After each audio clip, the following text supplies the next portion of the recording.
Good afternoon, and welcome to the FINOPITCH 2024. We want to thank you all for coming out today. And for those of you watching online, thank you for watching the FinoLab channel. My name is Chris Wells, and I'm going to be your host for today. Now, before we begin, I want to remind you of one thing. There's no eating or drinking in the hall, so we thank you for your cooperation for that. And I'd like to find out how many of you have been to FinoLab Pitch before. By applause, let's hear it if you've been here before. All right, excellent. And how many people, it's your first time here at the pitch? Let's hear it. Okay, so about half and half. Thank you very much for coming again. And thank you for coming if it is indeed your first time. Now, following the CC pitch in the morning, we have FinoPitch, which is a very exciting live pitch event, and we have 12 finalists from outside of the country. We have 11 finalists from here in Japan. They've all gone through a very rigorous process with our Finovators to decide on these finalists. After the FinoPitch, we will have a fireside chat with Ms. Susaka, the president of Microsoft Japan, a panel discussion by FinoPitch alumni, and a no performance by Mr. Kanze Saburota, which should be very exciting. Then, to wind everything up, we have the FinoPitch award ceremony. So we hope you enjoy everything we've got for you today. It should be a very interesting day. And as you can see, thanks to the cooperation of the Kanze No Theater, everything is going to be taking place on this amazing stage. So, let's get started right now with FinoPitch 2024. Now, first of all, let me explain the awards. The Supporter Award will be given by 7 companies, and the Audience Award and the Grand Prize will be given to 1 overseas and 1 domestic company. Now, the Audience Award will be decided by you, the audience, both here and watching online. All you have to do is use the QR code there on the screen, and you also have it in your leaflets as well. So remember to vote for your favorite startup once you've identified them. You can open that up right now if you would like to. Now, as some of you probably know, this is a sacred space, so everyone who comes up on stage must be wearing these white tabi, which are split-toed socks. Also, only the emperor is allowed to use these stairs. So everyone must enter through the backstage area, and they must cross what we call the hashigakari, which is this bridge right here, to get to the stage. All right, now without further ado, we'll get going with the first half. The finalists from outside of Japan are going to be pitching first. And so here are the participants from overseas. Bizbaz Partnership Limited from Singapore, Cino from Estonia, EchoX Digital from Hong Kong and Taiwan, Fresh Supply Company from Australia, Hummingbird Regtech Incorporated from the United States, Icosa Computing from the United States, IOL Incorporated from the Philippines, KRIP Limited from Hong Kong, MoneyStation from South Korea, Nanoinsure Technology Limited from Hong Kong, Salmon from the Philippines, and finally, zkMe from Hong Kong. All right, I'm ready to hear the first pitch. Are you ready to hear the first pitch? Yes?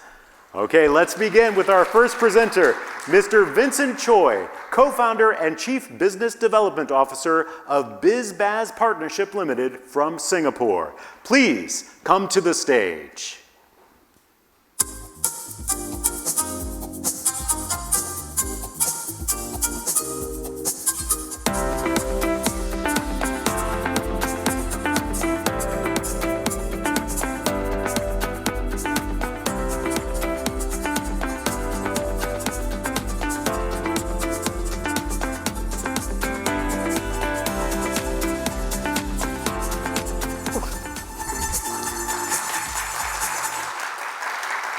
All right. Please note that you will have a 6-minute warning sound like this. and the microphone sound will be turned off after 7 minutes. We will strictly be counting the time. Now, you can begin your 7-minute pitch right now. A very good afternoon, ladies and gentlemen. My name is Vincent, one of the co-founders of InsightGenie by Bizbaz. It's a great honor to be here today to present to all of you and show how our company is helping billions of people around the world gain access to credit through alternate credit scoring. We do that by fundamentally changing the way we look at credit risk. Credit risk was fundamentally all about transactions and the capability of a person to repay. But we said, hey, why not consider a person's willingness to repay? A quick show of hands with the audience. How many of you have lent money to a friend before? How many of you have lent money to a friend? Very good. How many of you have made the decision to lend the money to your friend by examining his credit card statements? Nobody? Strange.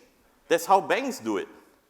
When we lend our money to our friend, we lend money to our friend because we know their character, we know their honesty, and we know that they are willing to return the money to us. Over the entire world, there's nearly 2.4 billion people with no access to credit scores. And they continue not being able to access credit scores because they have no credit. It's a chicken and egg problem. And even when there is a credit score, last year alone, non-performing consumer credit was $800 billion. The credit scoring system is broken. There are YouTube videos teaching people how to cheat the credit score system, get loans, and run away. What if we could replicate what we do in real life, how we lend money to our friends, replicate the trust and the understanding of people in order to lend money? We use AI, data analytics, alternate data, and behavioral science to basically create an information-rich environment to give you the confidence that you're making the right credit decisions and lending money to the right people who would use the money for good purposes. We're the only company that basically looks at a wide variety of data rather than our competitors, which looks at siloed data.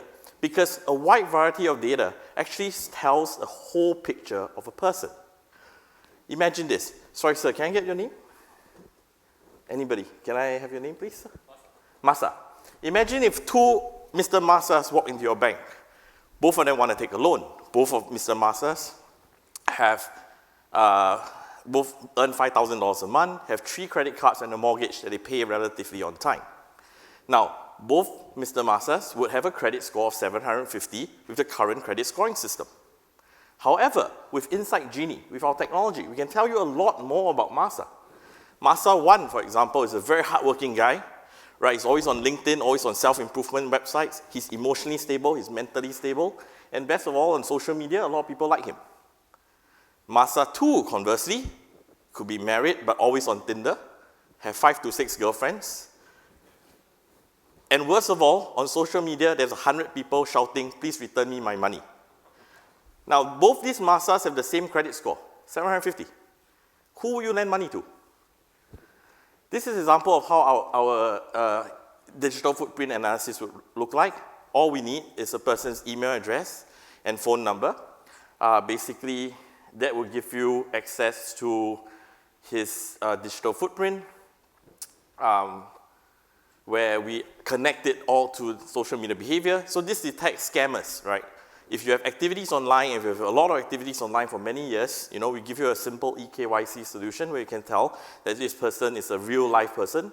On top of that, we get a lot more information about a person that we can use to build a scorecard like this. This is a personality-based scorecard that can be summarized into a loan default probability calculator that basically tells you how likely this person is to return a loan based on his personal characteristics. On top of that, one of our technologies is voice-based psychometric analysis. By listening to a person speak for 40 seconds, we are able to predict with a 72% predictability a person's loan default probability just by listening to a person talk. We do that by analyzing the prosodic wave patterns of the voice to build a 45-vector psychometric profile. Your voice tells us a lot of information about you. How impulsive you are, how conscientious you are, your emotional stability, your mental stability. All of that have very high statistical correlation to loan defaults. And we crunch all that numbers using AI, machine learning to basically determine loan default probabilities. We are language agnostic, which means that Japanese language is fine as well as Spanish language is fine. Anything is, runs through our engine because we're only looking at the wave patterns of the voice for physiological biomarkers. Because we look at a lot of the amount of data and because that puts us way above our competitors when it comes to the predictability of our models. Through the tests that we've done, we are currently in about 22 financial institutions across 10 countries. We have managed to hit predictabilities of about 82 to 93%, as well as help them reduce bad debts by as much as 35 to 50%. Some of our use cases, in Thailand and Indonesia, we're mainly used to onboard farmers. In Bangladesh and Pakistan, we're mainly used to onboard micro merchants like push carts and small merchant owners. We recently did a pivot. We've helped a construction company analyze their construction workers a lot better and help reduce the construction company's churn from 25 to 30% a week to 0%. Our business model is we are SaaS. You either pay monthly, annually, or we have a pay-per-use model where you can pay as you go. Our team are made out of seasoned entrepreneurs. Our CEO, brains of our operation, has a PhD in nuclear physics, as well as degrees in neuroeconomics, gamification, and behavioral science. Thank you very much. That was Mr. Vincent Choi, co-founder and chief business development officer of Bizbaz Partnership Limited from Singapore. You may return across the bridge. Up next, the second presenter is Ms. Elena Churilova, CEO and co-founder of Cino from Estonia.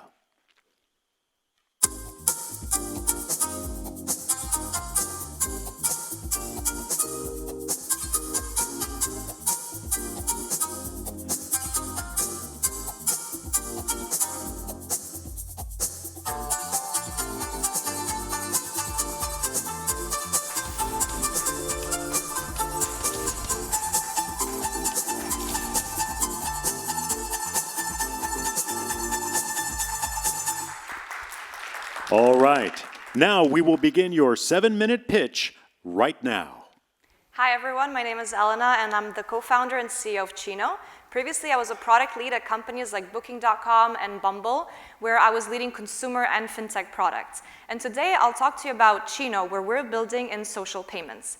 You might ask me, what is social payments? But let me ask you a question first. Isn't it interesting that we can go to ryokans together, we can travel together, we can go to restaurants together, but one thing that we cannot do is pay together.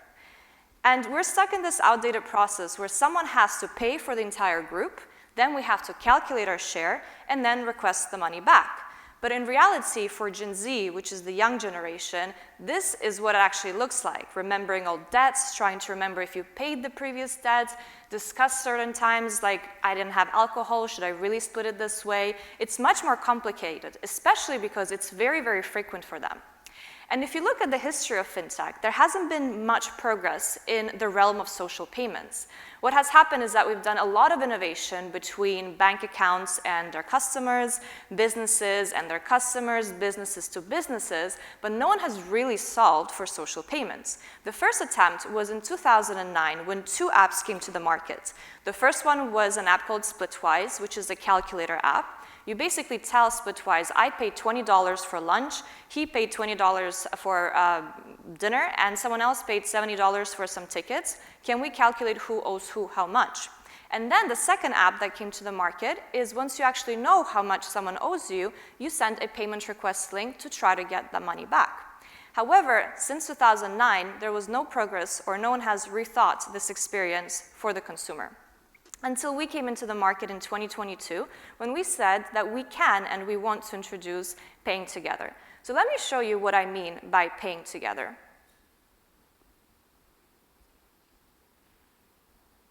There you go.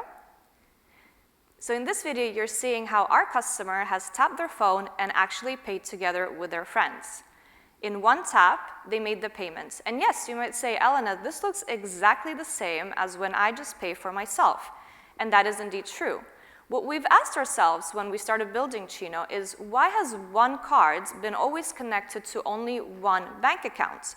Why can't we connect one card to multiple bank accounts? So the moment, let's say, you're buying a banana at the grocery store, you can buy the banana, the full payment goes to the merchants in one go, but it takes everyone's share directly from their bank accounts, in real time, directly from their bank accounts. And that's exactly what we've been building. With Cino, you connect your existing bank account to us, and from there on, you can create groups, similar on how you do online or on WhatsApp. You create a group with your friends or with your partner, and instantly, we create a virtual card for you that's connected to everyone's bank account, so that whenever you pay, you don't have to put money onto Cino. It's taking it directly from your bank account. The experience is quite seamless. Anyone in the group can tap the phone and pay for the group. We instantly split every transaction based on the split ratio that you have set up, and we make all the transactions appear in the app. So you can see exactly who made the payments and how it was split between you guys. And if you need to adjust the split ratio, you can do it anytime within the app. These are some pictures of our users. We receive them on a weekly basis because they're very happy that not only we solved for the hassle of splitting payments between people that they care about, but as well as the awkwardness of the fact that they don't have to talk about money to their loved ones ever again. And this is also reflected in our data, because what we see is that whenever we acquire one user, that one user brings to us at least 2 other people to the app with whom they want to share expenses, which means it contributes to 40% of our user acquisition and our growth. And the top segments that love Cino are couples, roommates, and friend groups. Friend groups are split into 2 segments, those who like to travel together, and those who are using us on a weekly basis for soccer matches, tennis practices, and drinks afterwards. And this is because when you look at Gen Z, they actually spend together quite frequently. From our data, we see that they split with us every day or every other day on things like rent, utilities, groceries, coffees, restaurants, and so forth. And the amount of how much they spend is also quite big. This is statistics from Europe, but on average, a couple spends around 150,000 Japanese yen a month in shared expenses. And this is removing rents and savings as a segment. However, the problem that we're solving is not purely consumer. The problem of not being able to pay together, or the fact that there isn't anything of social payments in fintech, also affects businesses. This is data, again, I apologize, from Europe, but 80% of payments fail every year due to insufficient funds. And this is a huge revenue loss for businesses, because if you're not able to capture your customer at conversion, the likelihood that they will come back and retry the payment is very, very low. So I don't know how to pronounce this number in Japanese yen, but you can see it's pretty significant. So our vision as Cino is not only to cater to the consumer problem that we're facing, but also assist businesses in mitigating the loss of revenue at checkout. And I'll just give you a quick preview of what that could look like. So here's an example of you trying to check out your room at booking.com. Instead of putting your credit card information and trying to check out from your personal credit cards, you can do a group payment. You can say, I'm going to be splitting this amount between these 3 people in this way. And then we generate a link that you click, and Apple Pay comes up, and you can select from which card you want to contribute to the payments together. And that's it. You're able to make the payments in one. We are very interested to come to Japan because we've heard a lot of feedback from Japanese couples of how they want to modernize the way that they manage money together. We also heard from nomikai friends that usually the younger colleague would go and pay for everyone and the next morning send an email asking everyone to share their IBANs. And we also want to help facilitate Japanese tourists who might be traveling within Japan or outside Japan to make their experience much more enjoyable. So if you want to make social payments easy, please go ahead, connect with me, and learn more about Cino. Thank you so much. Thank you very much. That was Ms. Elena Churilova, CEO and co-founder of Cino from Estonia. Okay, now we have our third overseas presenter, Mr. Dominique Tu, Chief Revenue Officer of EchoX Digital from Hong Kong and Taiwan.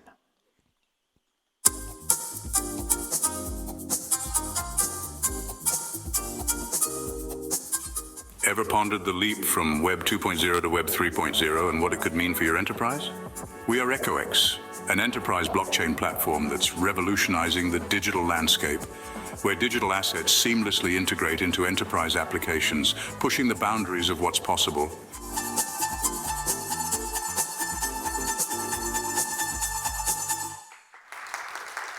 All right, the stage is yours, and you may begin your 7-minute presentation right now.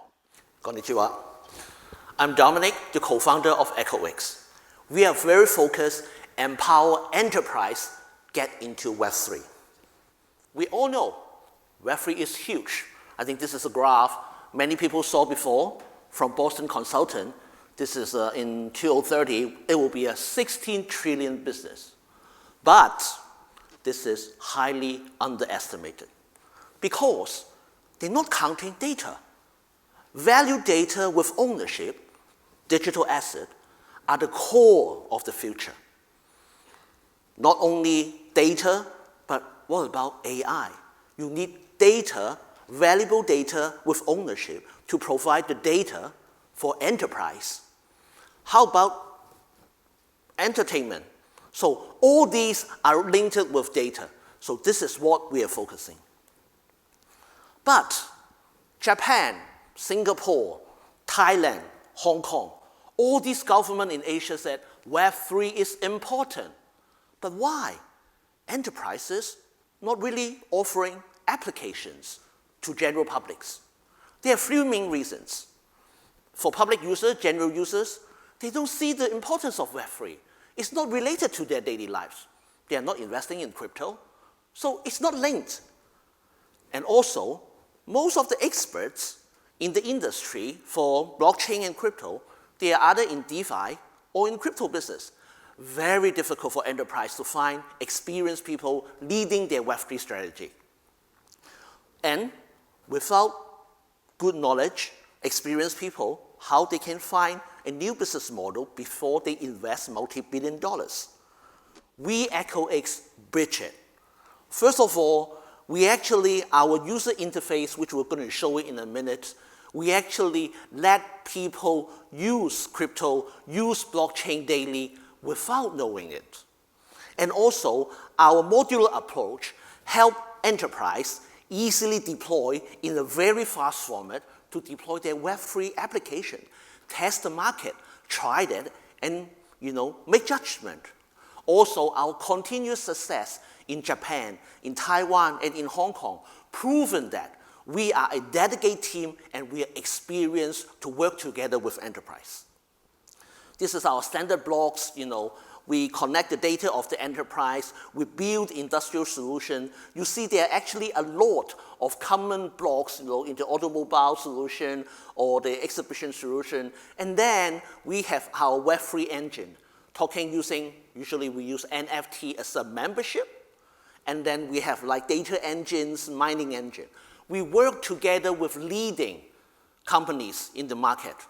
Circle, OKX, Raka, we work with all these digital wallets.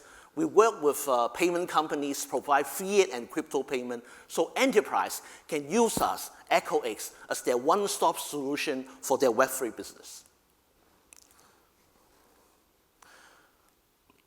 So the moving blocks or the blocks components is actually one of the key. You can see our automobile solution, the center one is our exhibition solution. The last one is actually our school solution. All these actually just like a mobile app. So it's like an Android or iOS application. User not understand or not aware in the app they already have blockchain with digital wallet. Everything is well integrated. So this is our core, chart that on our platform. So we have some of the core modules like the custodian wallet, our super user client, with our Web3 engine. Membership and loyalty is always the key component they use.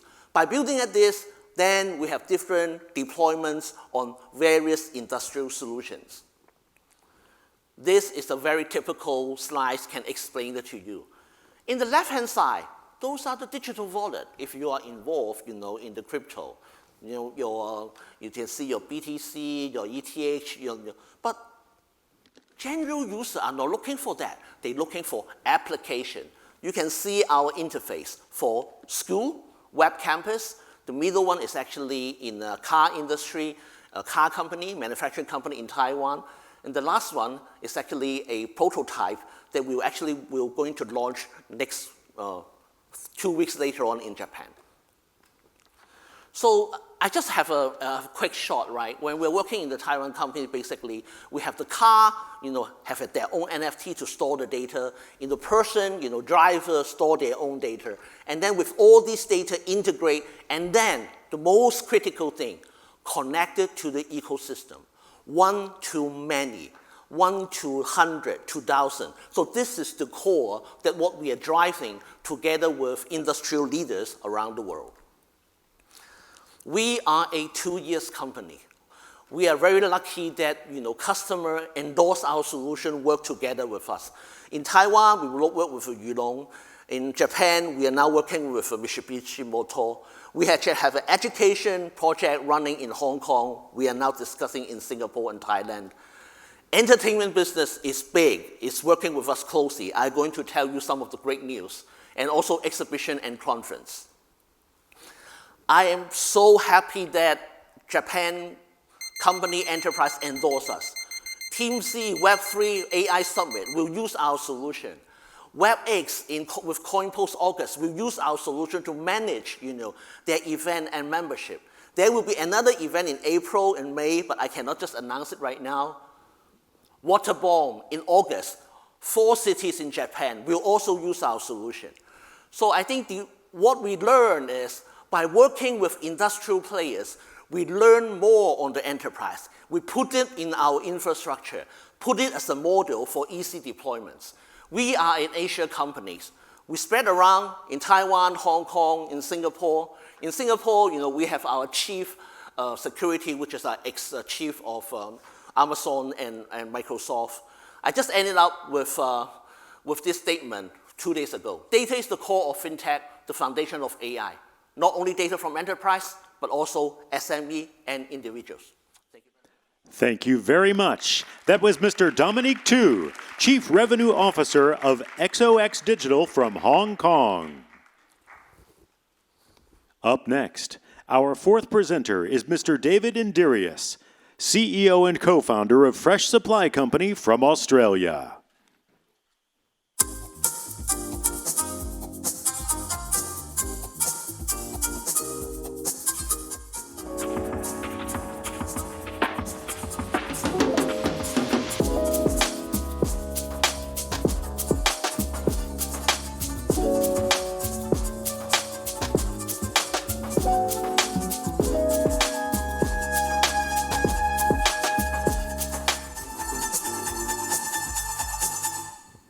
All right, now you may begin your 7-minute pitch.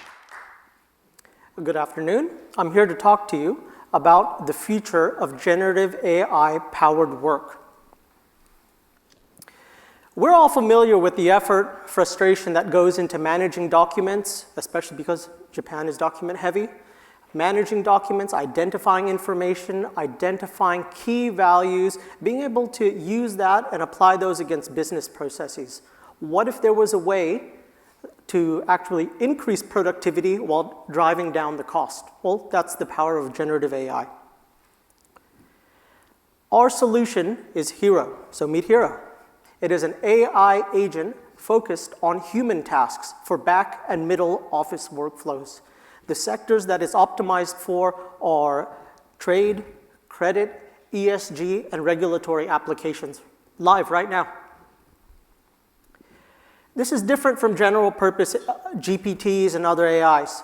An AI agent means someone who is not technical, just your average person in a business that does specific processes, can give a simple prompt. Ask the AI what you would like. Reach into any unstructured document or data set and achieve tasks done for you. And it's not about one task. It's about several tasks woven together in a complete workflow for a business application exactly like a human. We're going beyond OCR or optical character recognition, which has been around for several decades. I'm talking about human tasks. We look at a piece of information in a document, we say, what are the two parties this debt is between? What are the terms of trade? What's the value? What's the credit risk, right? How much tax is applied? Double check the line items, again, exactly like a human would need to do in the credit analysis type space. That's one application. Here we see the range of different generative AI applications. You get ad hoc applications like ChatGPT. We're moving beyond that. We're moving and beyond embedded applications like Copilot. We're talking about specifically business-oriented generative AI or GPTs. We're talking about information search and gathering, summarization, and Gen AI process-based workflows, exactly like a human would do. So consider this the worker of the future, or co-worker of the future. Here we go with the actual product. Live, not an experiment. Here, all of these templates have all the prompts beneath them, asking specific questions. It's very easy to edit these prompts. Just ask it in natural language. It can be English, Japanese, German, Afrikaans, no issue. Add a new prompt. You want more information? Just ask. Save it and keep going. Instead of dealing with the left, deal with the information on the right, that can be acted upon. Here we see another trade document. Rather than having to look through every single line item, that information gets pulled out. What information do we get? Currency, dollar or yen value, unit price, all the things that are information that's interesting for credit or fraud. Here we get a summarization. This is the thing that a human would be looking at. Here we see a Mandarin document, prompted in English and output in Japanese. A human no longer needs to look at that document. Everything you need to know is there, ready for you. This becomes even more powerful when we start weaving, as we had said, multiple tasks together. This isn't one data point. This isn't one document. We have 4 here in a complete end-to-end trade finance application workflow. Just select the documents, confirm, yes, I do want that information, and here you go.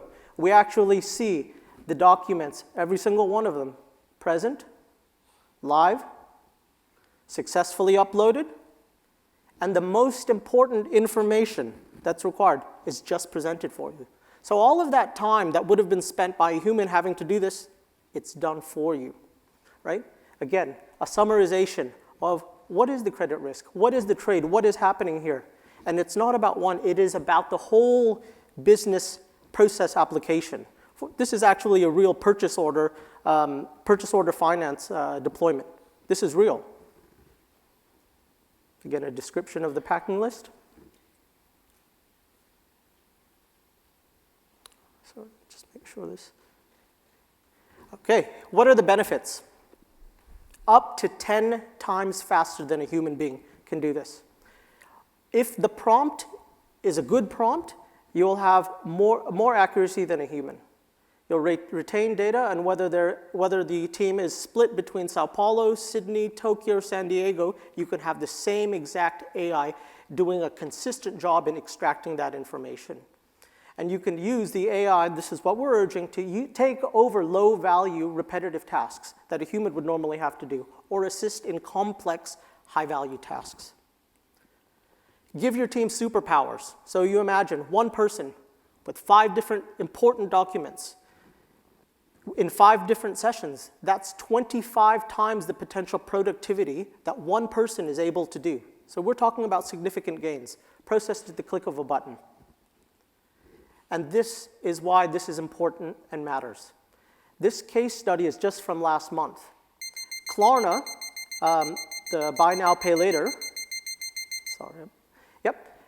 has replaced the work of 700 agents, 700 people, and are now able to produce an uplift projected this year of $40 million due to the incorporation of Gen AI. That's in one organization. We're applying this in the government level. The government uses us. Our application will be deployed with MasterCard in Q2 and already being applied in the banking space with significant benefit.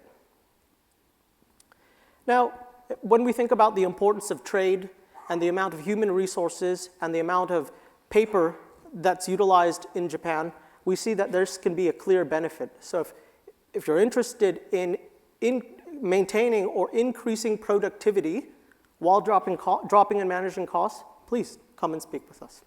Yep. Thank you. Thank you very much. That was Mr. David Indirius, CEO and co-founder of Fresh Supply Company from Australia. Now our fifth presenter is Mr. Matthew Van Buskirk, co-CEO of Hummingbird Regtech Incorporated from the United States.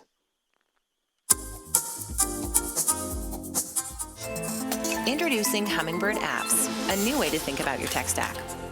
Hummingbird Apps allows you to craft a custom solution based on your program needs. Add capabilities, integrate the best tools, and enter new jurisdictions. With apps, you get what you want, when you want it. Compliance is full of moving parts.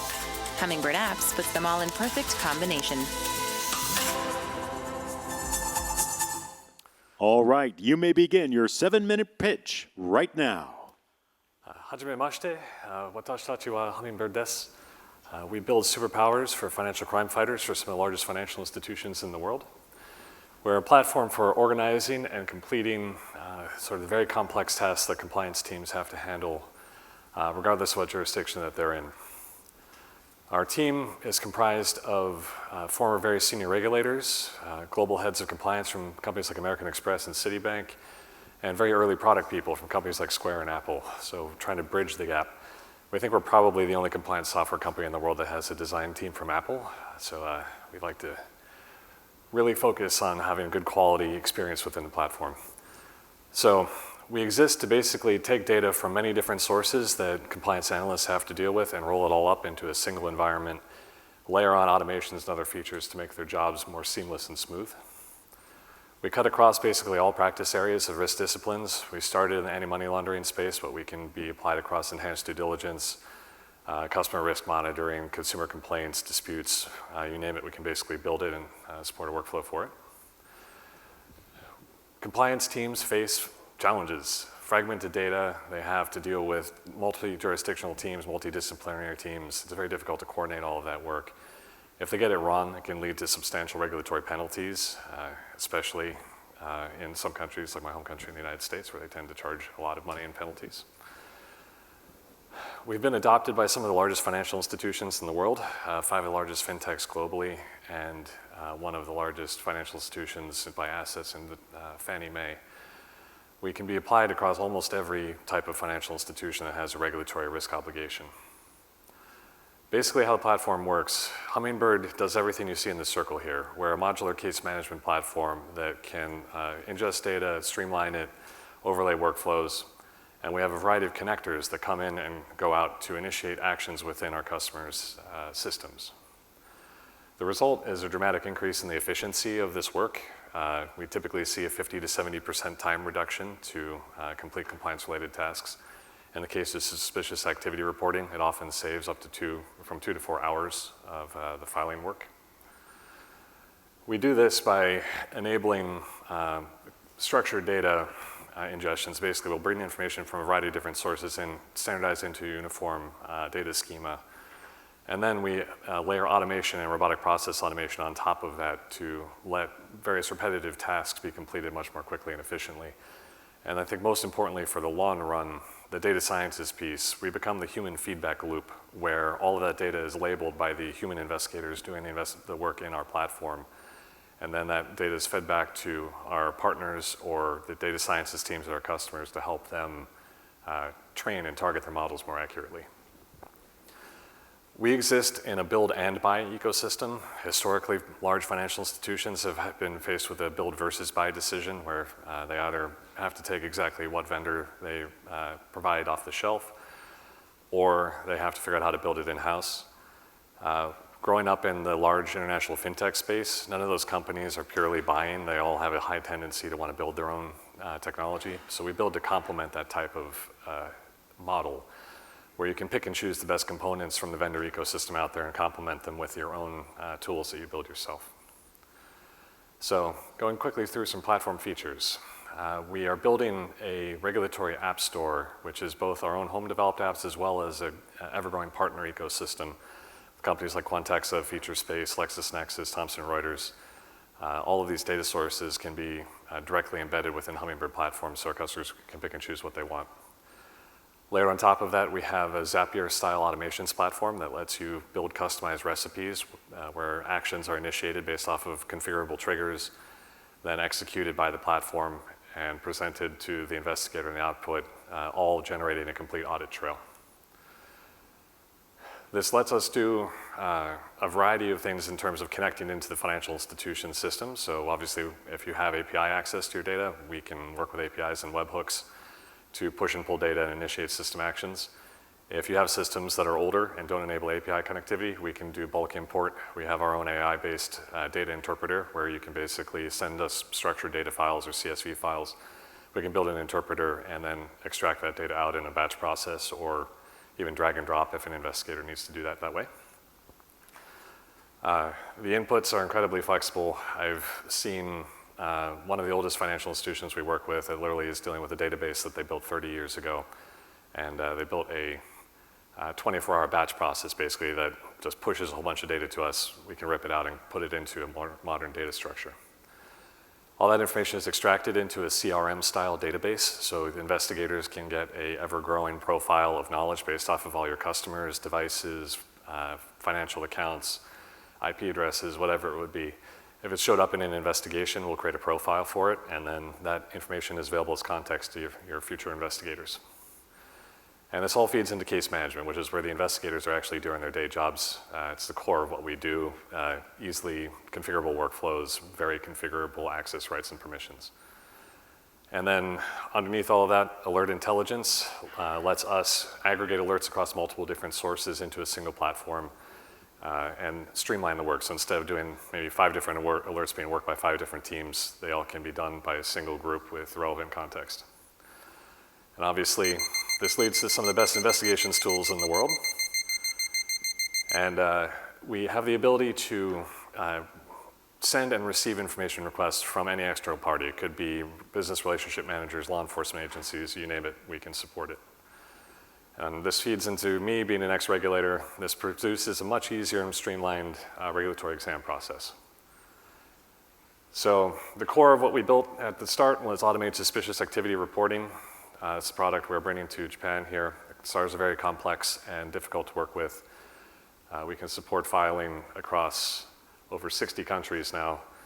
Japan and the rest of the APAC region are a recent expansion for us. We're very much looking forward to coming into the market here and trying to find some new partnerships. So, domo arigatou gozaimasu. Thank you very much. That was Mr. Matthew Van Buskirk, co-CEO of Hummingbird Regtech Incorporated from the United States. Our sixth presenter is Mr. Mert Essenkan, CEO of Icosa Computing from the United States.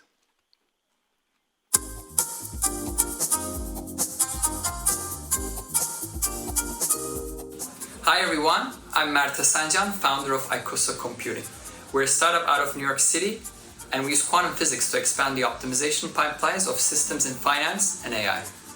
To solve difficult and large optimization problems, we use hardware built in Japan. Thus, we're very excited today to be presenting here in Tokyo. All right, you may begin your 7-minute pitch right now.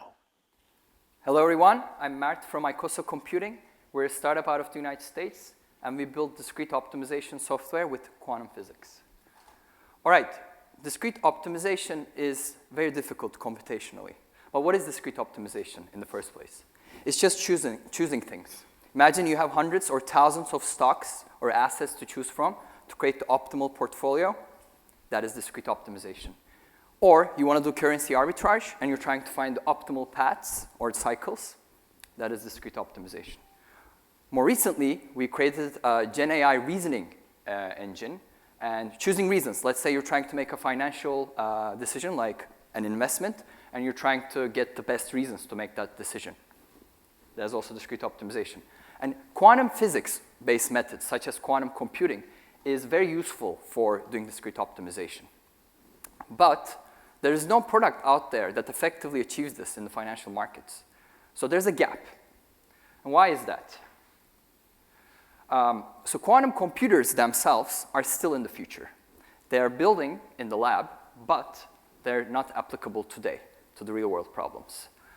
But since they're very well suited for discrete optimization, this industry has inspired new players to build methods that work today.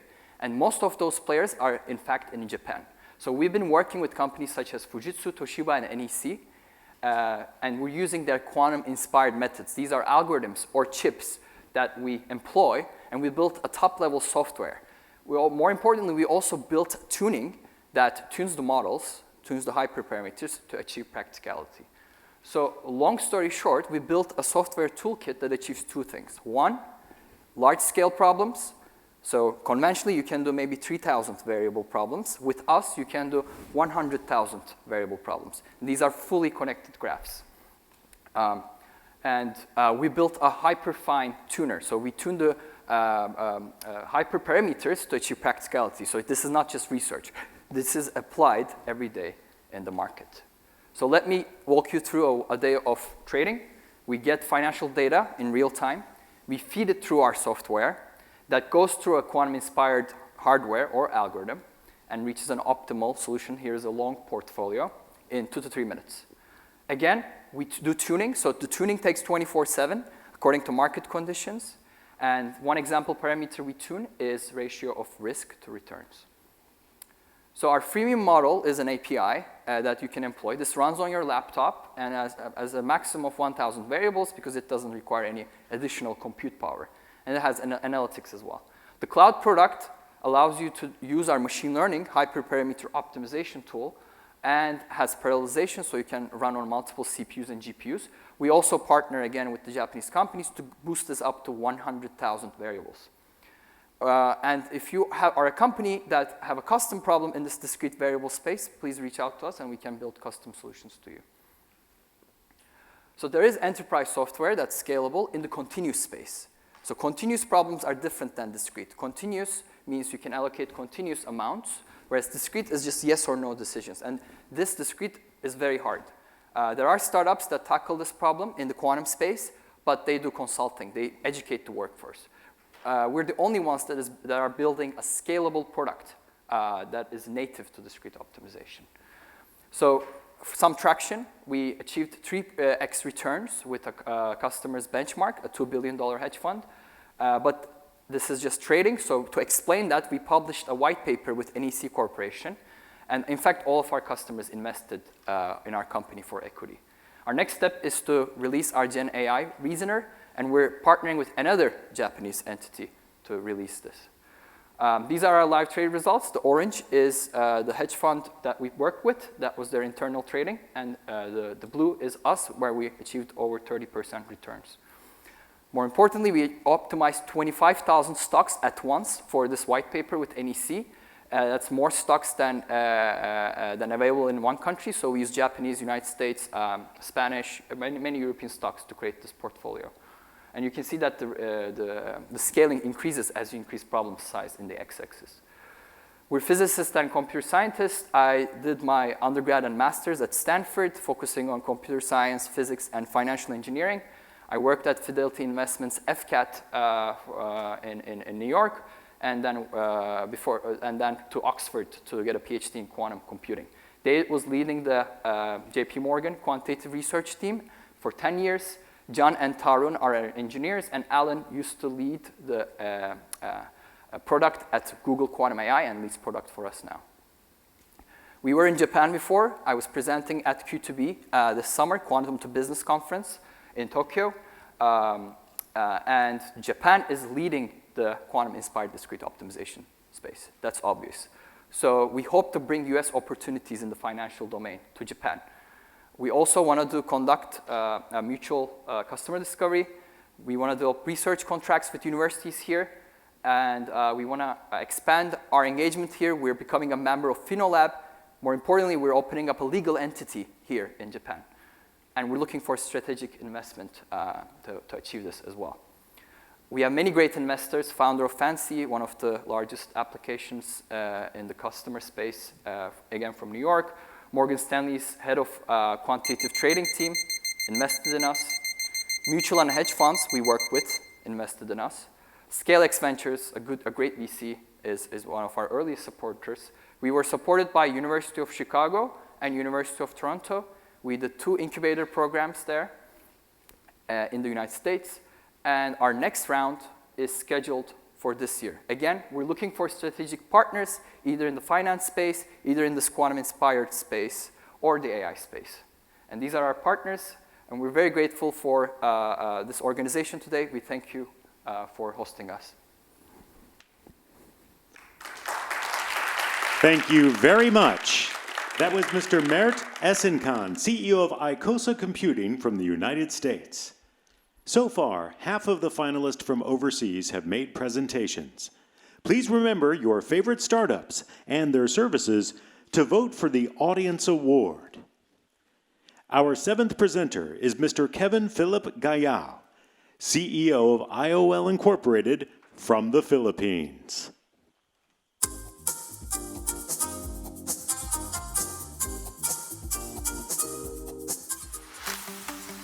Imagine a POS system that's more than just transactions. Zigmafy empowers retailers to thrive in the digital age. Optimize inventory, boost sales, and gain real-time insights to make smarter decisions. Let's unlock the future of retail together. All right, you may begin your 7-minute pitch right now. Good afternoon, fellow innovators. I am Kevin Philip Gayao, and I'm here to talk to you about how we are revolutionizing retail management for SMEs in the Philippines and beyond. So in Southeast Asia, there are 71 million SME retailers, and 500,000 of which are based in the Philippines. And they are facing serious challenges. Their outdated processes results in billions of inventory losses, and their inefficient manual work results in poor sales insights. Furthermore, the lack of access to retail technology hampers their growth. And this is not a problem for retailers alone. This also impedes the evolution of the financial sector. And Zigmafy addresses all of those problems head-on.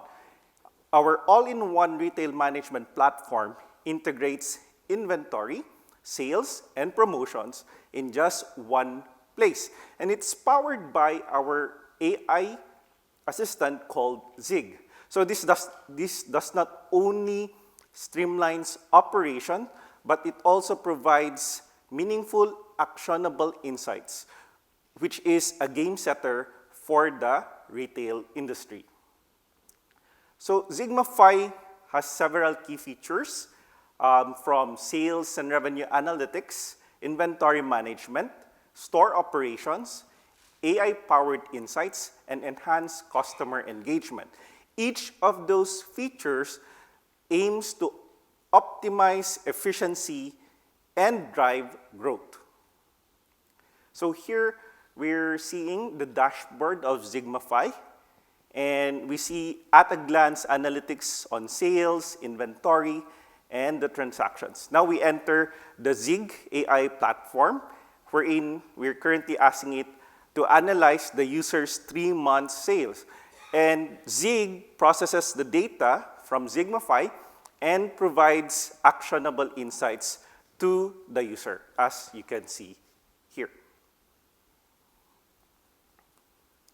So we have a simple business model. We're a SaaS company, and we want to charge our users affordable monthly or annual subscriptions with a 3-month free trial to demonstrate the value of Zigmafy. Also, we have a lean operations and cost structure which allows us to scale and develop premium features for additional revenue. Our strategy is to partner with retail associations, government institutions, and even cooperatives. And we would want to leverage our digital marketing capabilities to promote Zigmafy. Our free trial period, as well as our referral incentives, are there to drive organic growth. So far, we have partnered with the Philippine Department of Science and Technology, who provided us with an R&D grant for 50,000 USD, and we have tie-ups with a coffee franchise company, and we have seen strong interest from early adopters. This highlights the marketability of Zigmafy for our target markets. I, a CPA and an MBA holder, lead this team, and I am supported by Renzo, our CTO, and a highly capable team composed of specialists in back-end and AI, hardware and infrastructure, UI, UX, and front-end, as well as compliance and legal. This balance of business acumen as well as technical expertise ensure that Zigmafy will become successful. Looking ahead, we envision to expand across Southeast Asia, a really big market. And we're looking also for opportunities for growth here in Japan. We invite those who are interested to partner with us because we're open to partnerships and investors. We believe that our business model can work in these markets. In conclusion, I would want to thank you for listening. Zigmafy is not only a platform, but more of a movement to make smarter and more efficient retail management for our SMEs. Thank you very much and have a nice day ahead. Thank you. That was Mr. Kevin Philip Gayao, CEO of IOL Incorporated from the Philippines.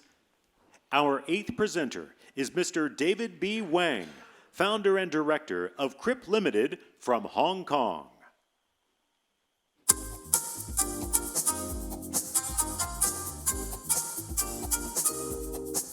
Hi, my name is David, and I'm the founder of KRIP, a fintech startup based in Hong Kong.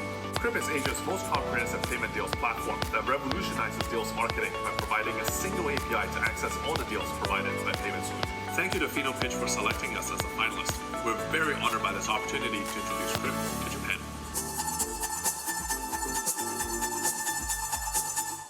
All right, you may begin your 7-minute pitch right now. Good afternoon, everybody. My name is David. I'm the founder of KRIP, and we are a Hong Kong-based fintech startup that's built Asia's first centralized deals and offers platform. And when we talk about deals and offers, we're referring to the discounts, benefits, cash rebates, sometimes even buy one, get one frees that you guys see offered by retail merchants across different payment options like credit cards, debit cards, e-wallets, and more. And we have centralized all of them into a single platform. Now, Hong Kong, probably like many other places in Asia, we love deals. I'm sure you all love deals too, right? And so in Hong Kong, there's over 6,000 deals offered by just credit cards because they take up over 50% of the retail payments landscape. But what's really strange is that over 95% of these deals remain a complete mystery. Nobody knows about this. And that's because these deals are being promoted in ways that are very, very ineffective, and they're just not personalized to each user. And when you look at this industry, it's actually quite a big problem because giving people better access to deals can actually drive 41% more in spending. So it's not a small problem. People like to spend more when they know there's a good deal. And so our solution visually looks like this. We've aggregated all of the deals and offers and discounts provided by all of these 26 banks in Hong Kong just for credit cards into a single database. And so with this database, you have access to over 6,000 deals offered by over 3,000 retail merchants. And we provide access to this database through a single API. So let's talk about this API. So it's a single API, meaning with a single integration, you get access to this whole database of deals. And this database is also regularly updated with hundreds and thousands of deals every single month. And more importantly, we've turned unstructured data from all of these different data sets of deals and turned them into a single structured database for a good user experience. The API itself also supports a number of filter options, and uniquely, we also mapped each deal to the corresponding credit card so that you can actually provide a personalized user experience based on the cards that your users have. So with this API, we've actually managed to launch 3 different use cases, each with a highly scalable business model, those being deals data application, distribution, and analytics. Let's talk about them. So the first one is deals data application. This is our consumer-facing solution, and we are Hong Kong's first personalized and centralized deals application, and featuring all of those cool things we just talked about. 6,000 deals, personalization, filtering, and all of that. So short of a live demo, these are some of the key screenshots from the application. You'll see from the left to right, homepage, you get standardization of 7 different retail categories of merchants. Then you can actually input your cards into your profile. Just a note, you don't actually have to input any confidential information. And so once you do that, you start exploring deals, you see all the merchants, you find a merchant that you love, and you find the deal that your card can give you access for a great deal on. And so one thing I want to point out is that even though this is a consumer-facing solution, we're actually not a B2C business. We're actually a B2B company. And we built this application mainly just to show people how cool our database and our API is. And so we've actually spent $0 on marketing, and we've still captured more than 70,000 users completely organically. And what we plan to do with this application is to leverage all of the data analytics that we're capturing so that we can build an AI model to really deliver an even deeper personalized experience down the road. But let's talk about really cool things about what we do. This is our B2B business model, and this is really the core part of our business. So we call deals data distribution. This is where we're actually integrating and embedding our API into other retail applications so that different retail applications across the city have access to this database of deals to supercharge their content so that different consumers can actually see deals wherever they are, whenever they're making a retail purchasing decision. So we're working with shopping malls, restaurant reservation platforms, personal finance apps, retail directories, and more so that their users can see credit card deals on their apps. How does that actually look like? Well, here's one use case from one of our current customers and partners called Granted. They launched a credit card management application so that you can track your expenses, look at what you're spending your money on. And as you can see on the screenshots, credit card deals is a core component of that application. And all of this is being powered by our API.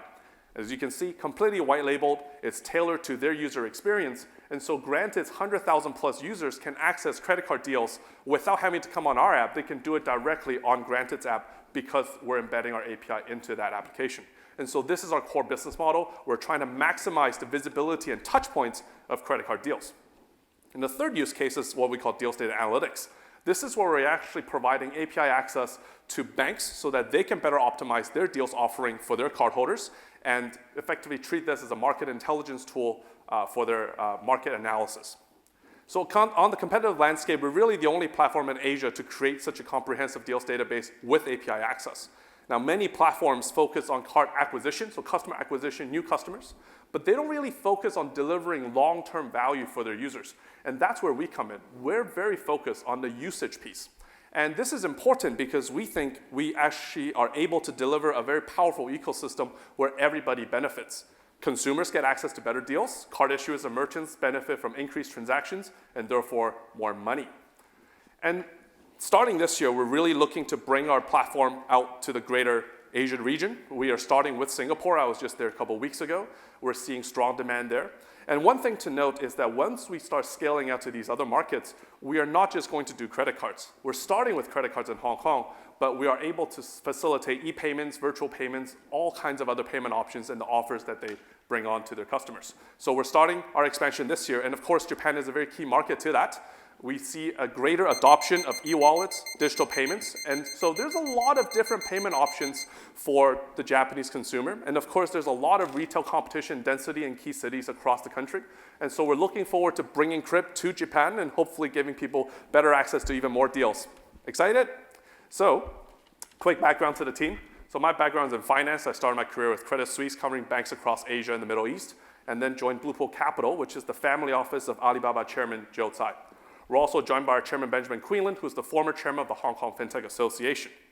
And we're very proud to be a leading startup coming from Hong Kong. Just a couple months ago, we were the winner of the FinTech Grand Award, as well as the award of the entire year for the Hong Kong Government's Innovation Award. We were also one of 10 startups accepted into Accenture's FinTech Innovation Lab Asia Pacific and the top FinTech startup in Alibaba Entrepreneur Fund's Jumpstarter competition. So on that note, thank you very much for your time. Arigatou gozaimashita. Thank you very much. That was Mr. David B. Wang, founder and director of KRIP Limited from Hong Kong.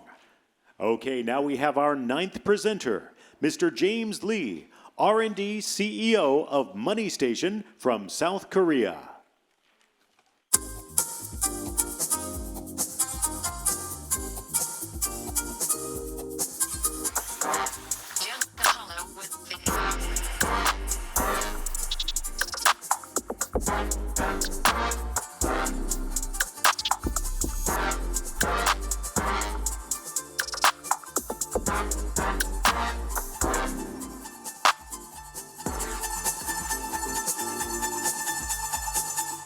All right, you may begin your 7-minute pitch right now.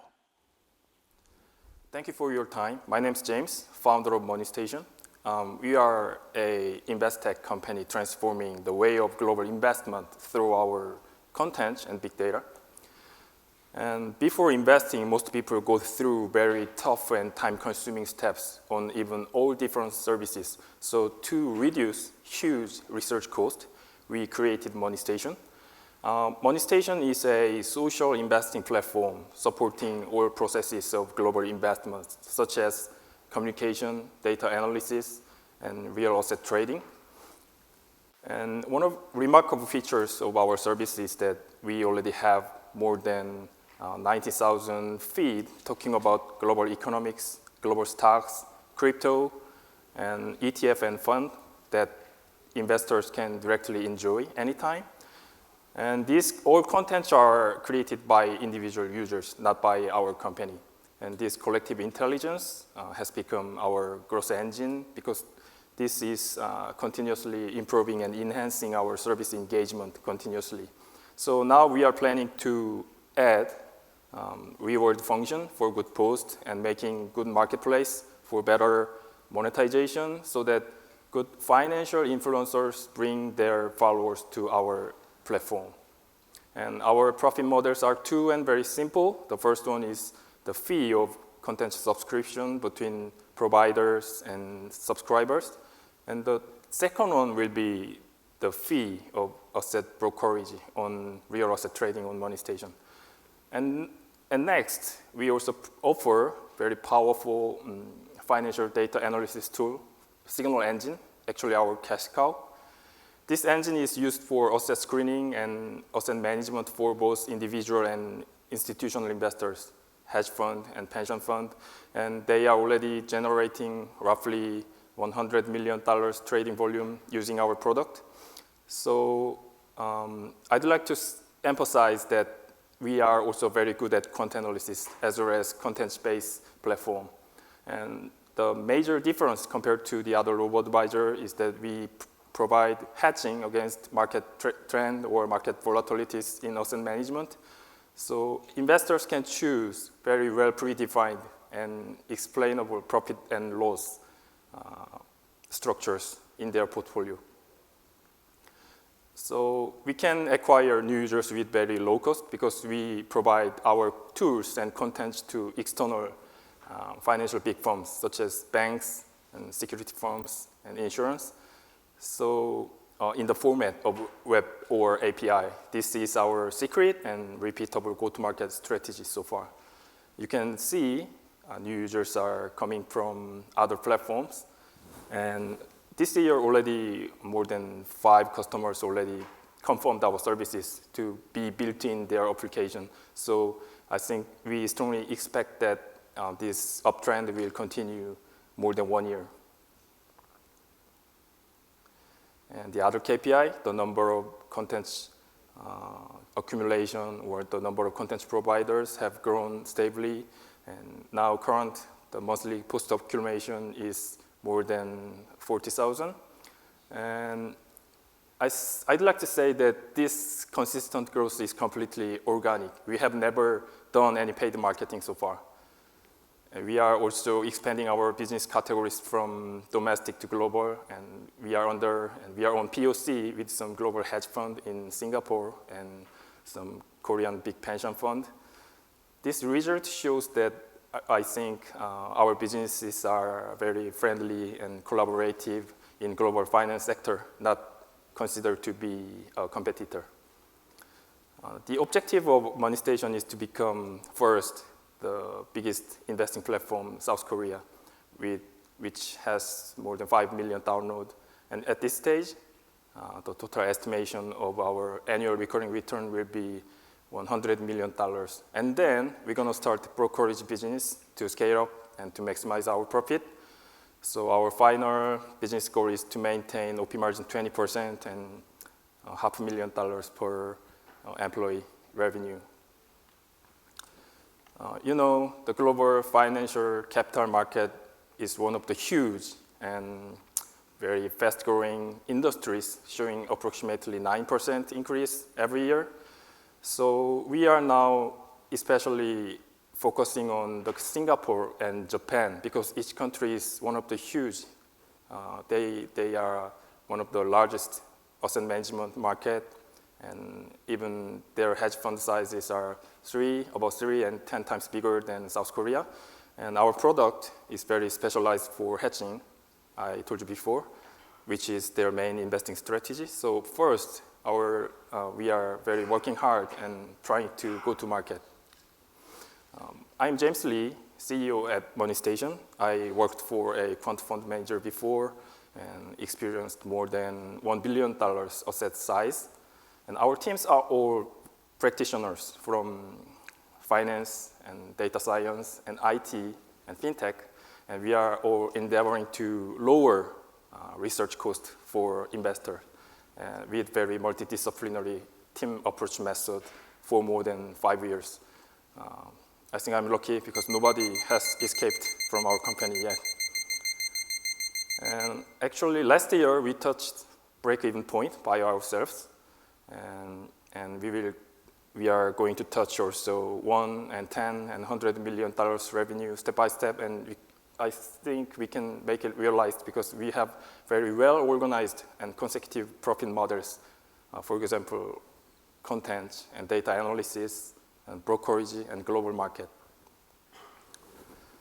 Everything we do is to become just the most loved investing platform for global investors. And it's my great honor to have this presentation opportunity today. Very appreciate your listening. Thank you. Thank you very much. That was Mr. James Lee, R&D and CEO of MoneyStation from South Korea. Okay, and now we have our 10th presenter, Mr. Terrence Ho, Sales and Operations and Chief Commercial Officer of Nanoinsure Technology Limited from Hong Kong.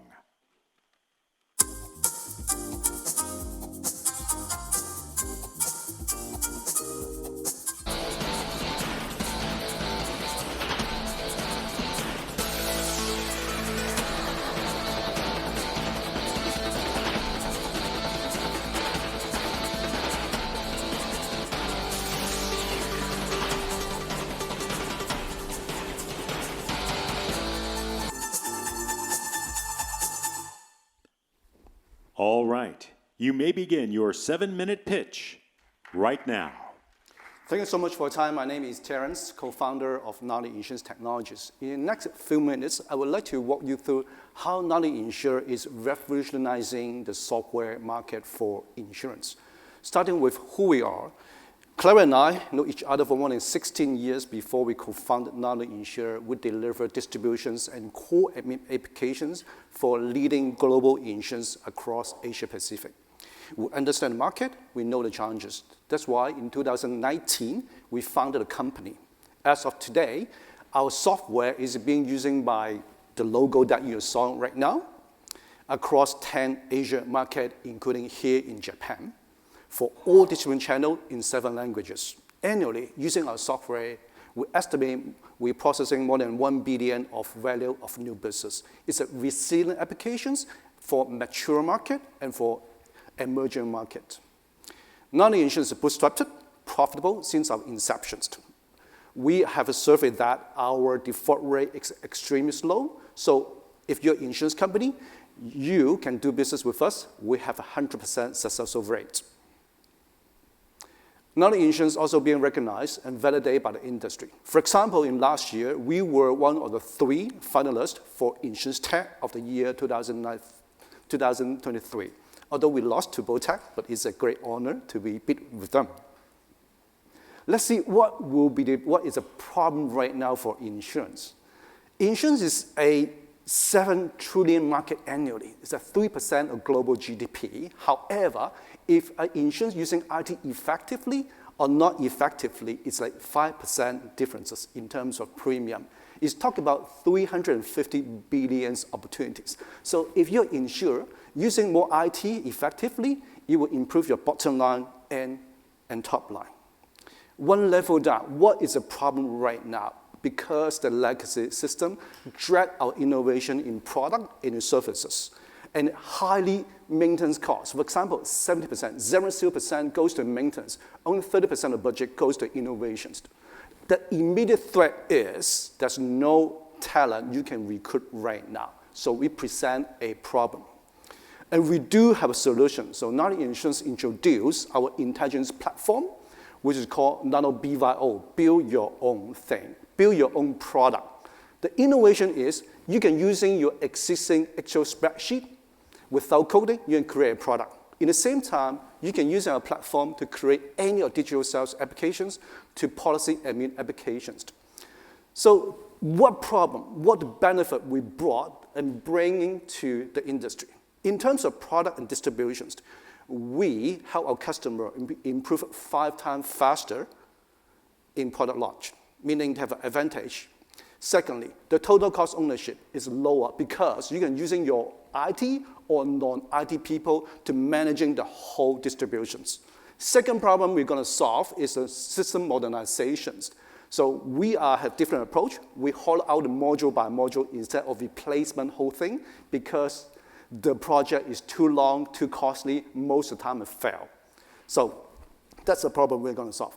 Next, let me do a demonstration how easy. Assume that you're an insurance company, you're a new distribution channel, they want to co-develop a product for the exclusive segmentation of customer. You only have Excel spreadsheet. Let's see how you do so. So before that, you want to know the product profitability before you're going to launch a product. So we call simulator. You simulate what with the product profitability by input your own data, your distributed data or reinsurance data. You can calculate what with the product profitability we call VNB.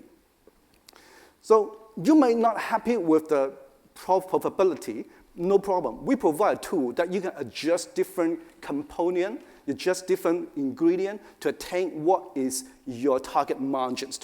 Okay, once that, you throw some Excel sheet, load to our engines. You don't need to write any code. Our system will transform, will get all the data, the premium rate, the loading, the commission, everything, to our database. Why database? Because database is more resilient, scalable, and consumed by millions of people at the same time.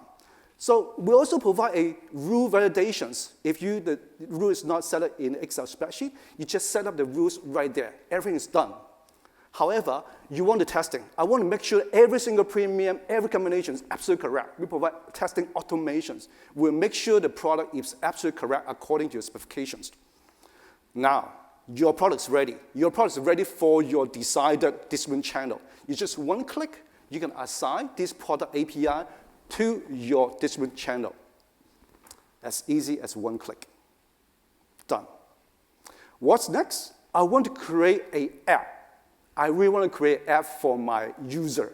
So we provide a local platform. You can drag and drop to create an app. No matter this is an iPad version or iPhone versions, you can create that. So this example, I want to add a field we call annual income.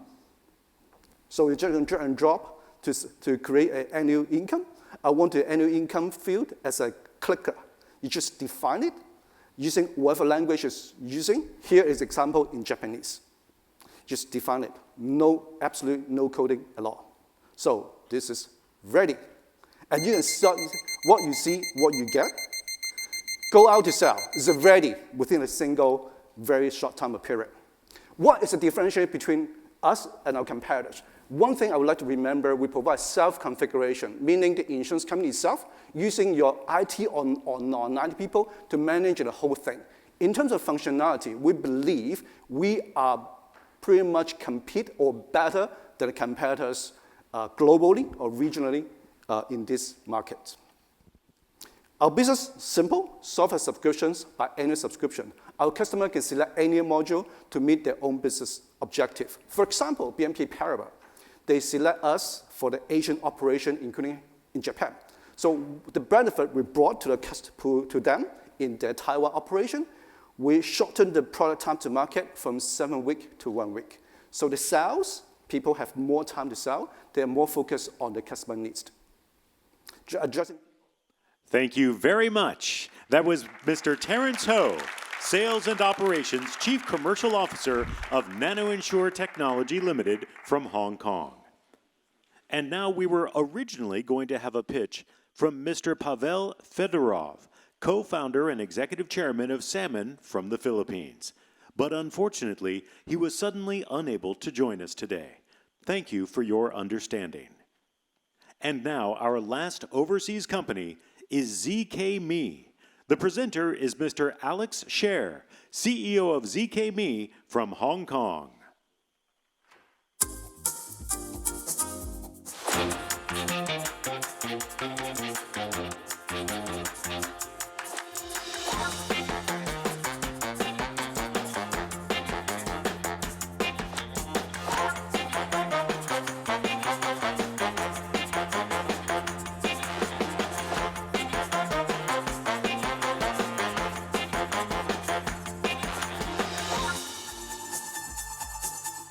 All right, you may begin your 7-minute pitch right now.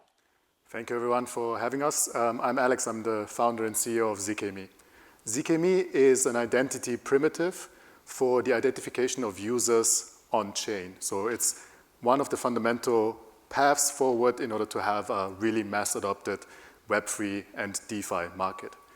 The first question many people have is, why do we need identity on-chain? And it's mostly for 3 different high-level problems.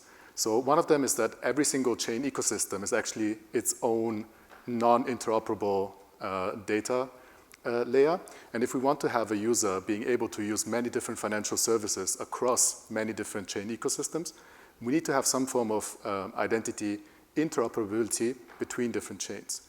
Then, as most of you know, chain transactions are fully public. So if we want to have private data on-chain and private user identification on-chain, then we also need some form of protection against identity theft and identity misuse. We don't want DeFi protocol being hacked, also meaning that the identity of a user being hacked.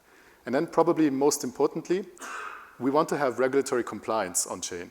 So KYC and AML compliance for decentralized applications.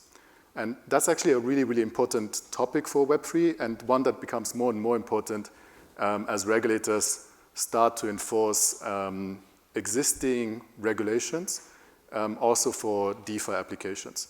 So I think most importantly, or the most famous example is the European Union implementing MiCA on the 1st of January 2025. But also here in Japan, Japan was one of the first countries to implement the crypto travel rule, which requires transactions over $1,000 to be actually KYC'd. So the answer is, if you want to have mass adoption in DeFi, how do you react? And the solution is you need some form of verification in which the end user is able to prove themselves to a verifier, to a financial service provider, without having to trust a centralized issuer that is in between. So we call this infrastructure a so-called zero-knowledge powered identity oracle. And since it's really, really difficult to explain infrastructure, I'm going to try to do it in very, very simple terms. So typically when you have identity, you have this form of trust triangle. You have someone that holds a credential, someone that needs to access that credential, like for example, you opening a bank account, you need to show your passport to the bank. And then you have some form of independent third-party issuer that both the user and the financial service provider trust. This really works well, and it also works on digital interactions. For digital interactions, there's like one thing that is added, a so-called verifiable data registry. So that's like a database where the identity of the user is stored. So for example, Google owns all of the identity of every single user that is on the internet in such a verifiable data registry. But this doesn't really work on chain, mostly because you will always have one entity in this kind of triangle that has full visibility and full capability of misusing the identity of the user. So what we say, we don't need that issue anymore. We empower the user themselves through a technology called zero-knowledge proofs to create trusted outputs that are mathematically impossible to fake, that then can be consumed on chain. So for example, if I'm a user and I want to access a DeFi protocol, I can say, here's my proof that I'm over 18 without disclosing that I'm over 18. And that's why our vision is to become this identity layer for everything Web3, for the mass adoption of Web3. And our first use case is actually zero-knowledge KYC in order to become compliant on chain. So all of us have done a KYC procedure already, so let's just look at a demo how easy it is to become compliant on chain. So here, a user accesses a staking protocol and has the capability of verifying themselves. They have to own an email in order to be able to recover the identity in case the protocol gets hacked. And then once they logged in, they can go through the typical KYC procedure without any of this data that you see here, like the citizenship, the face likeness, the age, any of this private data ever leaving the device of the user. So everything is verified on the device of the user, including liveness, without any of this data being stored somewhere else, including also GPS location in order to prove residence. And then all of these proofs are sent to chain, and then the on-chain wallet is whitelisted in order to access a financial service. And then very last step, just a transaction approval. And with this transaction approval, the user is whitelisted to use a financial service on-chain. So this is really a revolutionary way of doing on-chain compliance with the highest level of user experience, zero knowledge, and compliance in mind. Without going too much into the value proposition, it's also the cheapest way of verifying users and will sooner or later also have applications outside of Web3. And for the users, it means ultimate privacy with self-control of data. We offer the service as a B2B SaaS, so it's a flat fee for every wallet that is verified. And we wouldn't be Web3 if we wouldn't transfer this into a permissionless solution. So we will transition from a SaaS to an infrastructure. And international team, I invite everyone to use the solution, so please feel free to scan the QR codes and try it yourself. And just to highlight a little bit the success we had so far, so within 30 weeks of being live, we have already verified over 380,000 users from 45 financial service providers, and we're really looking forward to grow in additional markets in the next couple of years. So thank you so much for attending today, and all the best. Thank you very much. That was Mr. Alex Scher, CEO of zkMe from Hong Kong.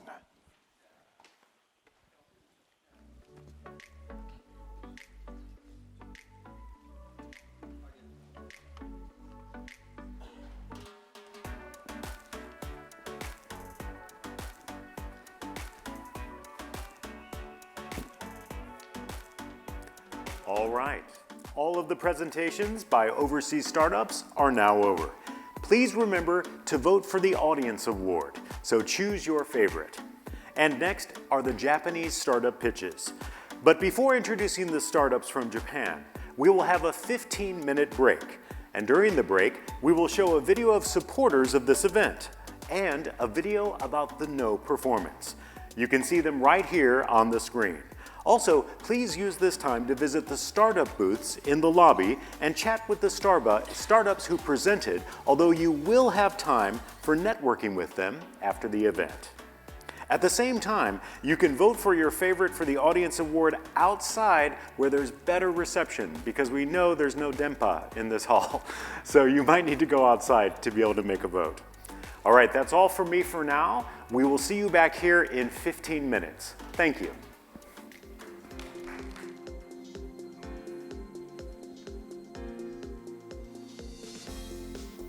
All right, welcome back everyone. We hope that you enjoyed your break. And now in the second half, we have the finalists from right here in Japan doing the pitching. Here are the participants from Japan. 200 West, ANGO Corporation, Coffee House Incorporated, Delight Global Incorporated, Ginco Incorporated, Kiva Company Limited, Klima Dow Japan Company Limited, Linda Pesa Limited, Melon Technologies Incorporated, Meve Incorporated, and Pi-xcels K.K. Now before starting the pitch, please be sure to remember to vote for the Audience Award when you identify your favorite startup. And now our first presenter from Japan is Mr. William Shim, founder CEO of 200 West.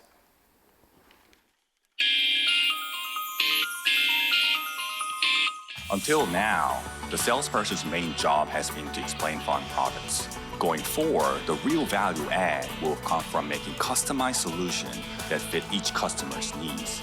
This is the only way for traditional offline brokers to remain viable and the only fighting chance they have against online brokers. Trust your decision, UrFund. And your 7-minute pitch begins right now. Hi, I'm Will, founder of UrFund by 200 West. I'm here to empower tomorrow's investors by innovating the retail fund market today. I started my career at 200 West, that's the address of Goldman Sachs in 2008. So grateful that I named the company after it. After 14 years, I saw a better way to innovate the retail fund market and made UrFund, a fund media platform for everyone. We vision a world of financial security for everyone. So we're on a mission to make investing simple, accessible, and trustable for everyone everywhere by utilizing the technology and data. We believe this will not only change the retail fund market, but personal finance as well, which has much bigger impact. So what impact? We're in a population crisis at the moment, falling birth rate, especially so in Japan. The survey shows that #1 reason is financial insecurity.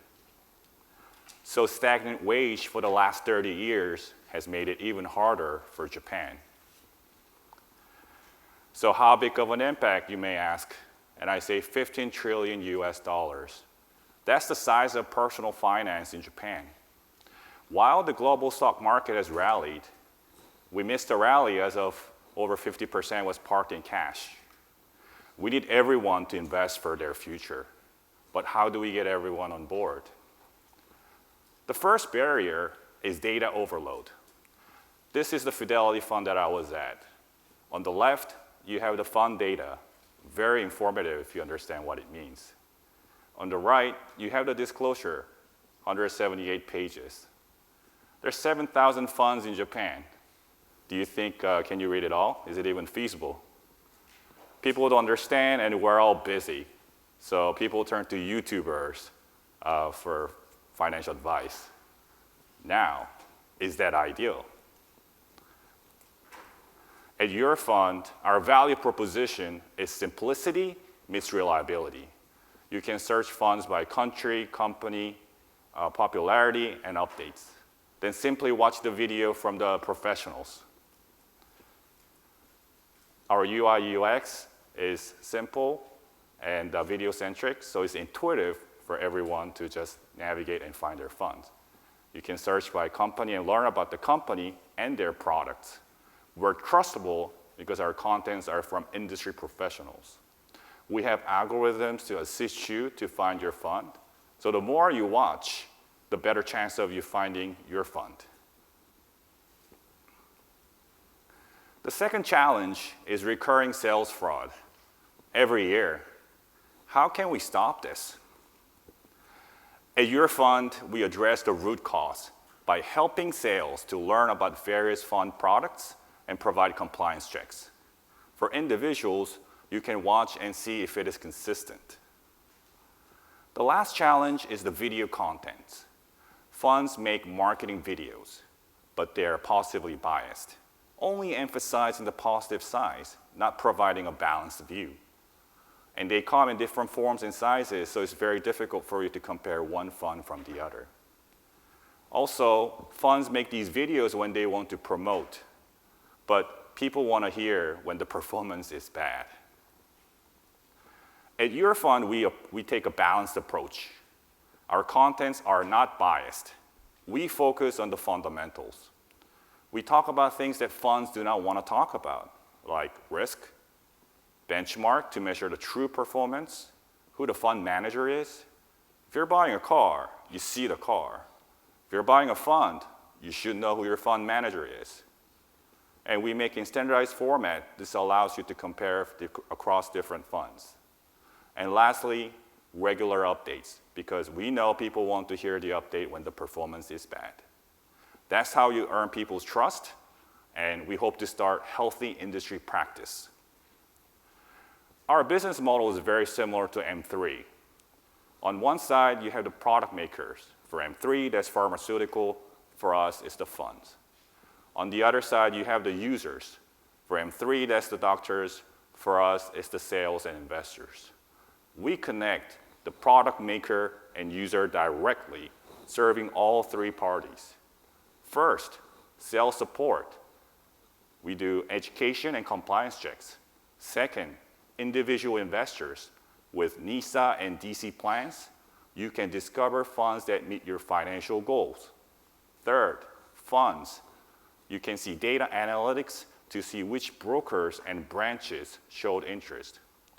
We also want to bring new funds to Japan. There's so many good funds still not available here. Tokyo City aims to be a global financial hub, and we aim to help them by bringing good funds to Japan. Data is at the center of everything we do. We help sales with personalized sales to their customers. We help funds with fundraising success with sales. So what's the growth potential?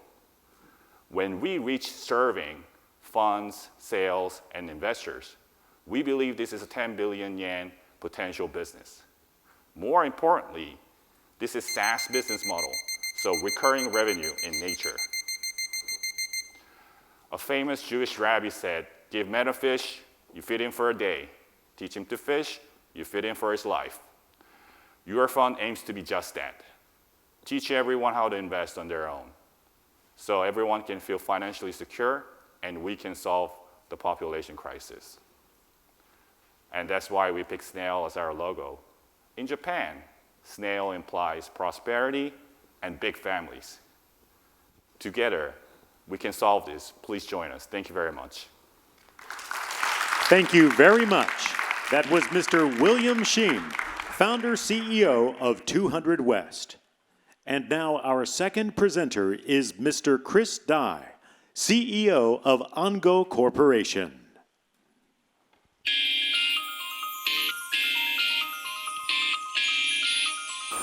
Hi, I'm Chris from ANGO. We utilize Web3 technology to redefine the value of old vacant houses. We use blockchain technology to bring money and people to rural regions of Japan that are underserved and overlooked by traditional finance.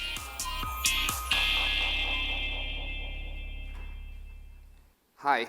Your 7-minute pitch begins right now. Hi, I'm Chris Dye. I'm CEO and founder of ANGO. ANGO actually utilizes Web3 technology and the power of DAO to own and also renovate old abandoned houses in Japan and operate it as vacation rentals. We actually call ourselves Web3 Airbnb. Have you heard of the word akiya? This Japanese word means abandoned vacant houses in Japan. Surprisingly, outside of Tokyo mainly, there are 8.4 million houses that's abandoned and vacant in Japan today. And that's 1 out of 7 houses in Japan. And some of them are over 100 years old with great cultural and historical values. But these houses actually pose issues to the local community, namely the scenery issues, and the secondary disasters, and safety issues, and sanitary conditions. Well, these issues together also reflect on the trend of depopulation in rural areas in Japan. So with these vacant houses, akiya, why are we not renovating them and repurposing them en masse? Well, the problem is traditional finance, or the lack of traditional finance money into financing these operations. Well, let's look at how we would finance that in traditional finance. Usually, we use bank loans to finance the renovation and purchasing of akiya. However, banks in Japan don't give out loans for old houses because they cannot evaluate the house price or the value of it as collaterals. So they won't give out loans. But how about funds? Well, there are not many funds, or as I know of right now, there is no funds that invest solely on akiya because the initial setup costs for funds are very high. And also, funds also want to leverage banking, borrowed money, to increase your returns, but that's not possible with akiya. So they have no way of doing that. Then, well, you look at the public traded funds, operating costs are very high, and the akiya returns is nowhere outrageous like that to give those funds a good enough returns. And also there are, of course, smaller crowdfunding, real estate crowdfunding services, but those services tend to be a little shorter in fund life cycle time, so that the akiya actually needs a little bit longer time to give out returns. So what you see is one of these akiyas will be abundant and sort of disappear. So what do? We actually utilize a DAO to issue NFTs, membership NFTs, to raise money from individuals actually to own and operate these akiya. And the money is directly from individuals. And we believe by setting up this structure can be used for other sectors and other assets that's being ignored by the traditional finance. And why are we using a DAO structure for this? Well, namely, there is the initial cost issue, because the DAO is a lot cheaper in setting up than, let's say, a fund. And also, members of the DAO can sell their shares very easily through a decentralized exchange with other members of the DAO. And of course, the maintenance of the structure itself is a cost, and that is very cheap for the DAO, especially right now, the Japanese government is considering to change the laws for the DAO and make it more relaxed for DAOs to exist as an LLC. And of course, the transaction fees, by utilizing Web3 technology, makes it a lot cheaper than the traditional funds. And altogether, also the DAO provides a kind of transparency and trust that we would not see if, let's say, we raise money or we invest money into a corporation that is a black box. But a DAO can provide that kind of transparency that can provide trust. So together, what we can create is a very small-scaled investment vehicle that cater to individuals and also can give positive social impact.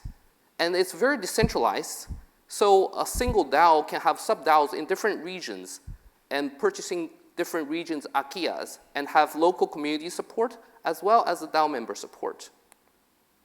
So from looking from the side of the DAO members, what's the benefit? I think the biggest definite benefit is the decentralized governance.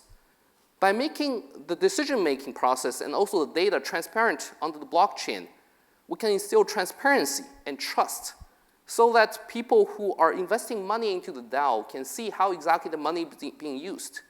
And also, DAO can have a very diverse reward systems. Aside from just financial rewards, we can have tokens that can give access to exclusive services in the physical world. And that can be traded and exchanged so people can monetize that as well, but also use it, of course.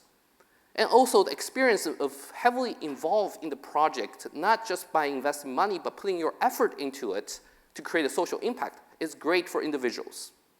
And this is the future structure that we're setting to actually let the DAO own the property and have DAO members investing and putting money into the DAO and collectively own it. And for our current DAO structures, we are actually involving our community members to give contributions in helping with installation of amenities, with setups, and these contributions are rewarded with DAO tokens. Some of our members are over 80 years old, and we use Web2 tools like Line to actually give tokens, so they don't have to set up hardware wallets or anything. And this way they can get tokens and use that token to actually exchange for free staying at our properties. Finally, we actually utilize this DAO structure not only for Akia, but we hope in the future this can be used to involve people with passion to create values for sectors that's really not touched or ignored by traditional finance, but actually can give a positive impact to real society. Thank you very much. Thank you. That was Mr. Chris Dai, CEO of ANGO Corporation. Now our third presenter is Mr. Kaz Omae, Director of Coffee House Incorporated.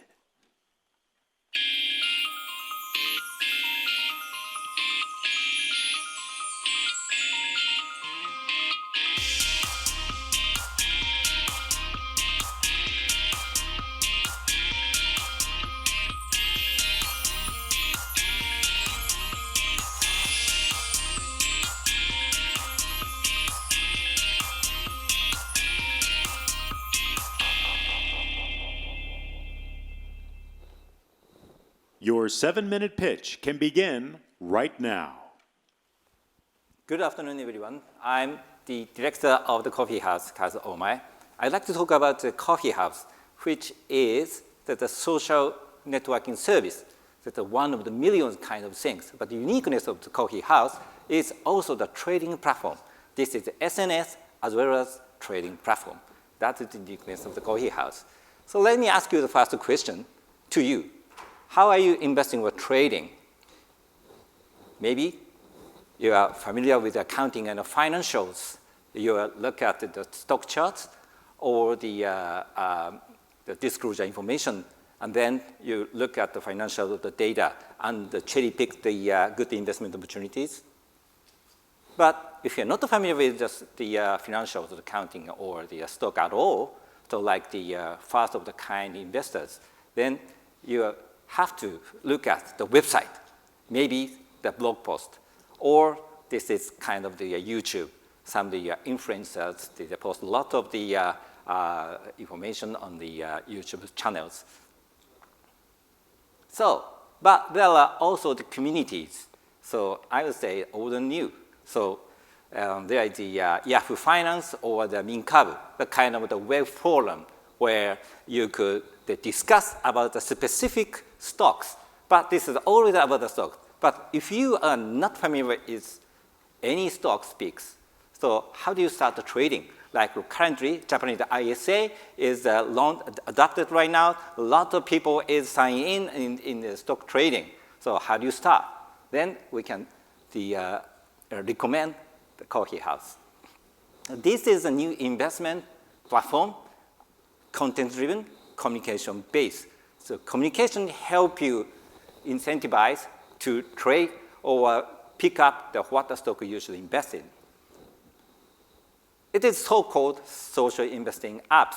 So public.com, which is already the unicorn status, or the common stock, or eToro, this kind of things is already quite popular overseas.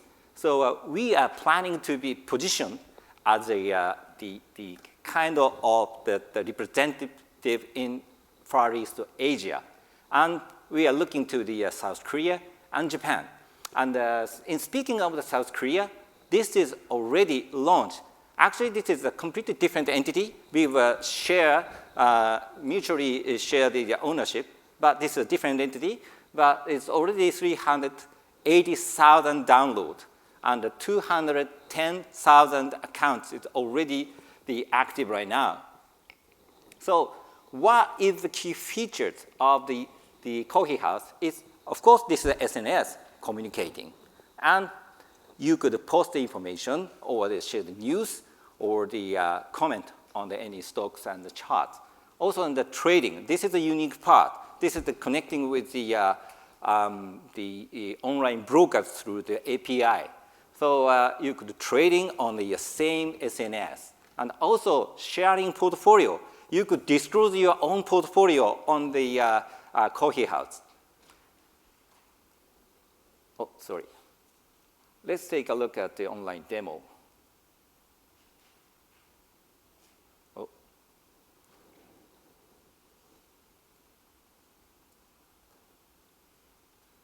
I want to start.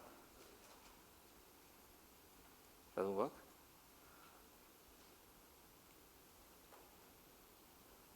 This is, let's see. Oh, it's coming. So you could see the main feed. So it looks like an Instagram. So it's very intuitive. So lots of the company's information and some of the Nintendo or this chart as well. So you could post all the data or news and pictures on here. And then if you're interested in the Sony, then click the Sony button. Then financials showed up. So more detail on the financial. And then if you're interested, it's getting interested. And who owns this stock? So on the Coffee House, these people already own the shares, and some return, someone lose. Also, news is also feeded here. Then, if you really get involved, then buy stock, then connecting to the online broker's site, but on the same Coffee House platform. And as you can see, press the pin code, trading zone. Then you already own the Sony share. So these things are already almost happen on the same user experience. That is unique to it. So if you want to follow Hiroshi-san, then you can see his portfolios, also what interested in team. So he created this unique theme of the funds. So if you're interested, you follow it. And then the other features is this search. So what is the hottest stock right now? So if you're really interested in this, gaming industry or automotive industry, you could check it out. And then this is also portfolio. You could see how much the money you make. And this is the profile. So you could control how much information you will disclose. So this is the shares. You could open or disclose. This can be done on this single click. That's it. So Coffee House values communication. So no matter what kind of financial product, mutual fund, stocks, robo-advisors, we value it. As long as you are engaged or interested, then someone is help you to try to invest in the investment field. You could be one of the participants in this trading field. This is what we are. Thank you very much for your time. Thank you. That was Mr. Kaz Omae, Director of Coffee House Incorporated. Our fourth presenter is Mr. Hiroyuki Ano, CEO of Delight Global Incorporated.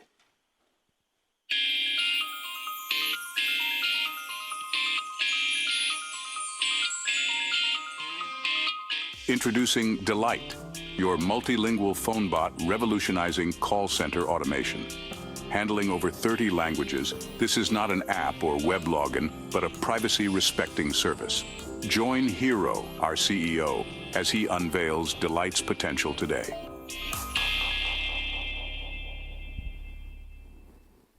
Your 7-minute pitch may start right now. Hi, I'm Hiro, and our company is Delight. What's happening right now? Tell me quickly. Chatbot often disappoint us, so we end up calling support, wait a long time, get transferred many times.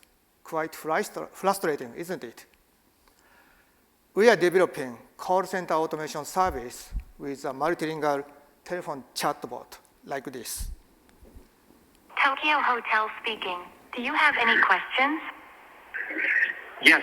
Hey, I just arrived at the airport, and I wanted to know if there is shuttle service from the airport to the hotel. I'm sorry, but we do not offer airport transfer services. Is there anything else you'd like to ask? Yes. Do you have laundry facility in the hotel? We do not have laundry facilities within the building, but there's a laundry shop nearby. We'll guide you to it during check-in. Is there anything else you'd like to know? Nope. That should be it. Thank you so much. Okay. Thank you for contacting us. We're always here if you... Like this. There is an industry-wide challenges in the world of customer support.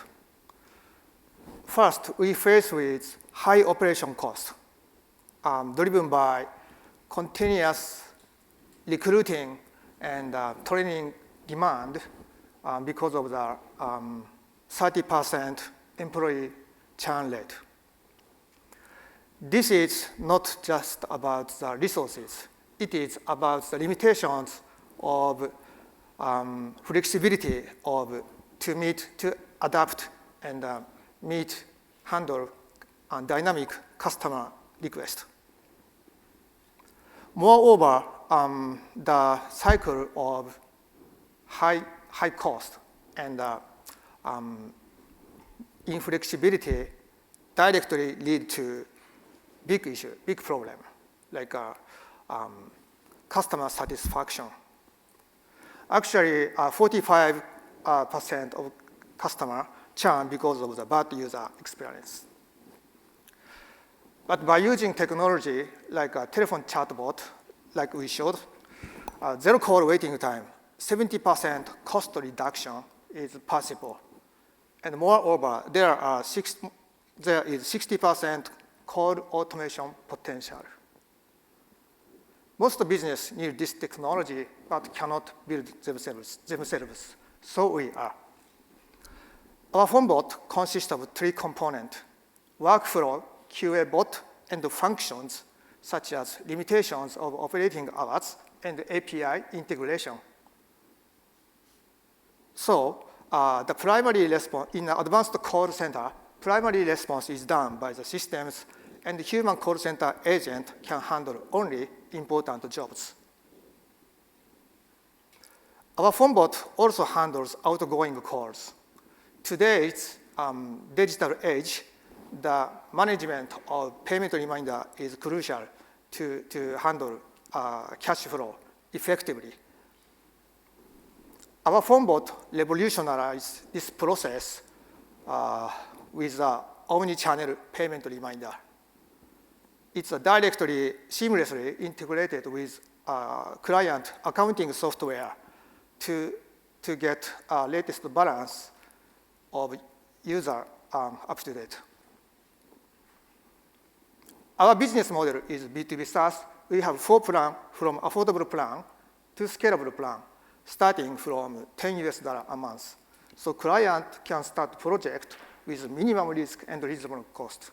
And if they are satisfied with the product, then they can upgrade to enterprise plan to handle much more volume. So we are fully scalable. My co-founder and I both come from financial and service industry background. I majored in AI and based in Tokyo. My co-founder, Naki, is based in Toronto, operating from Toronto, and he's a growth marketer, B2B sales expert. Currently, we have clients from 4 countries and focusing on enterprise. Imagine a world with 25,000 banks, each annually spending $2.4 million for the call center operations. Then think about the potential. If we capture just 1% of the market, our annual revenue reach $600 million.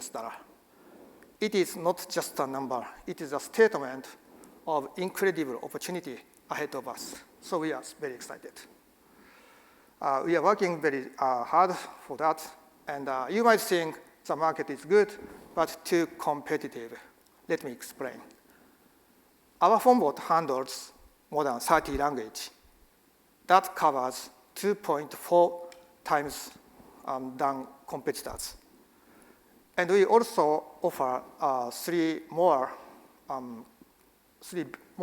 times better call automation potential than competitors. And our cost is 7% affordable than competitor also.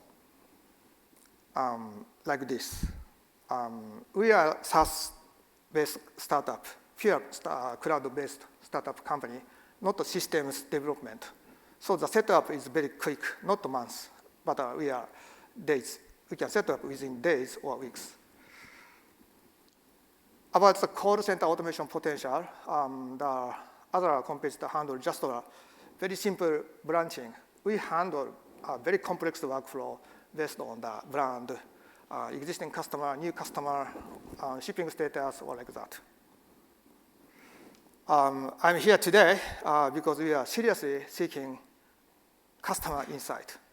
So if you are interested, please come find me and talk more. Thank you very much. Thank you. That was Mr. Hiroyuki Ano, CEO of Delight Global Incorporated. And now our fifth presenter is Ms. Monica Ohashi, Global Sales Director of Ginco Incorporated. Mr. Ano, you may leave the stage.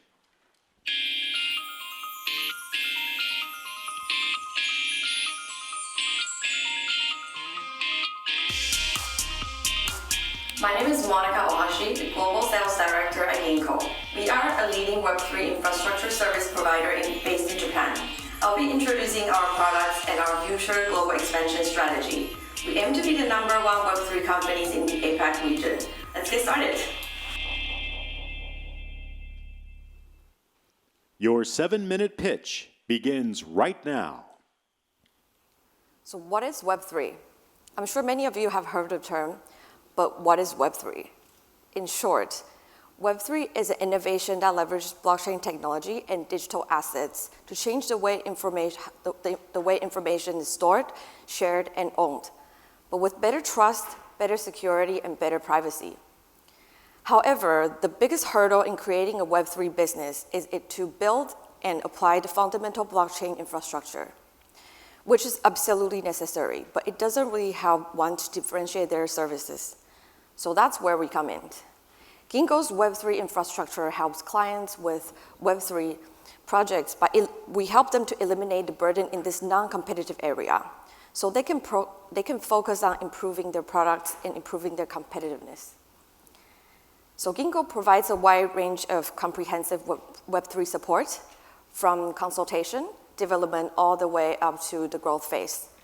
We build everything from the infrastructure layer up to the application layer. So today I will introduce two of our main products, the Ginco Enterprise Wallet and Ginco Web3 Cloud.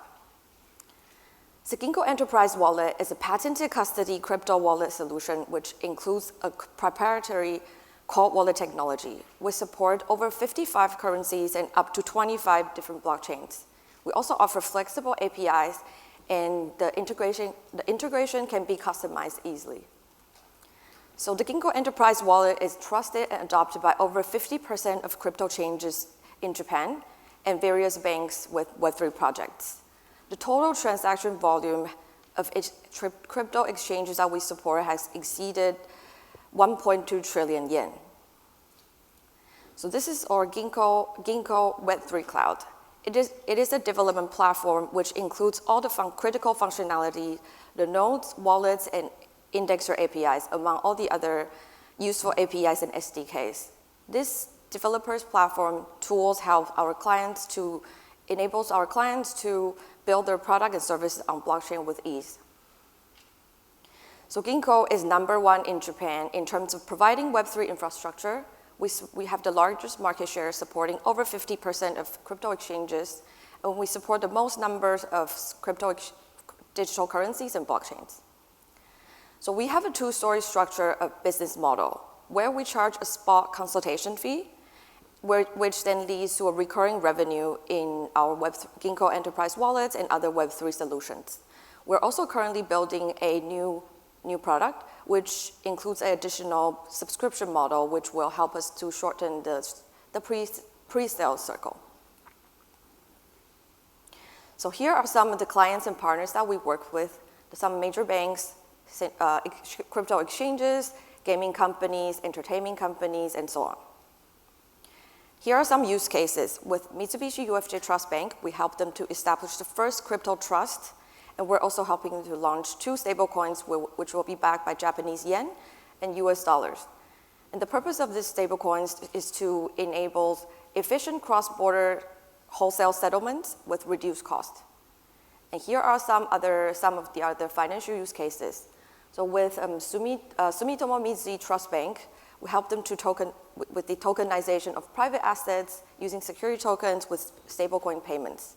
And with Sompo Light Vortex, we help them to build a carbon credit platform using Web3 technology. And with SBI, we provide our wallet service, which enables NFT trading with just Japanese yen. According to Yano Research Institution, the Web3 market is expected to reach 2 trillion yen by 2030. And we also noticed a significant increase in Web3 users with an estimated 50 million users, which has reached the same level as the dawn of internet back in 1995. So we can also see an increase in new ideas and projects spinning up in the Web3 space, and along with an increase of investment activities. So we also notice a trend of growing interest in the real-world asset tokenization and layer 2 technology. So since we haven't closed our 2023 financials, we're not disclosing the figures, but in the previous year, we have achieved 400% sales growth since 2021, and we were able to maintain a high recurring revenue ratio of over 50% in the past 2 terms. And both our Ginco Enterprise Wallets and Ginco Web3 Cloud are both performing very well at a 259% growth in annual recurring revenue. So in the past, we've been focusing on the Japanese market, but we believe that we're ready to enter the global market right now. So last year, we've set up offices in Singapore and India as well. And this is our founding team. Our CEO, Muto Morikawa, he has established his first blockchain company when he was still in university before he founded Ginco. And in 2019, he was selected for the prestigious Forbes Next Under 30 and Business Insider Beyond Millennial as a leading entrepreneur. And he also has five books published on various topics of Web3 topics. And next, our Yohei Fusayasu, which is our COO. And he has a master's in computer science. And after he graduated, he worked in UX UI for a Web3 development company before he joined Line Corporation, where he was in charge in alliances and growth for the Line Pay wallet project before he co-founded Ginco. So last but not least, our CTO, Masataka Morishita, has a master's degree in natural language processing, artificial intelligence, and deep learning. So after graduating, he worked for Akatsuki Inc., where he worked in game server infrastructure development before he co-founded Ginco. So that's it from me. Thank you very much. My name is Monica Ohashi. I'm the Global Sales Director at Ginco. Thank you for your time. Thank you. That was Ms. Monica Ohashi, Global Sales Director of Ginco Incorporated. Our sixth presenter is Mr. Kenichi Uematsu, Section Chief of Kiva Company Limited.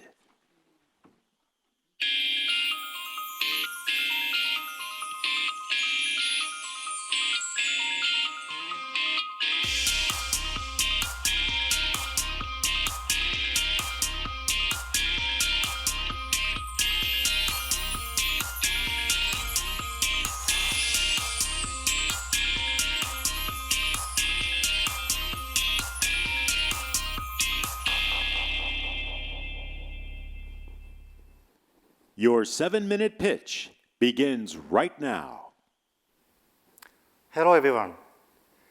At first, I want to apologize to all of you. I cannot speak English, so this is my strong partner. Let's start. I'm going to present about our service, UniWeb. Let me start by introducing our company, 株式会社 Kiva.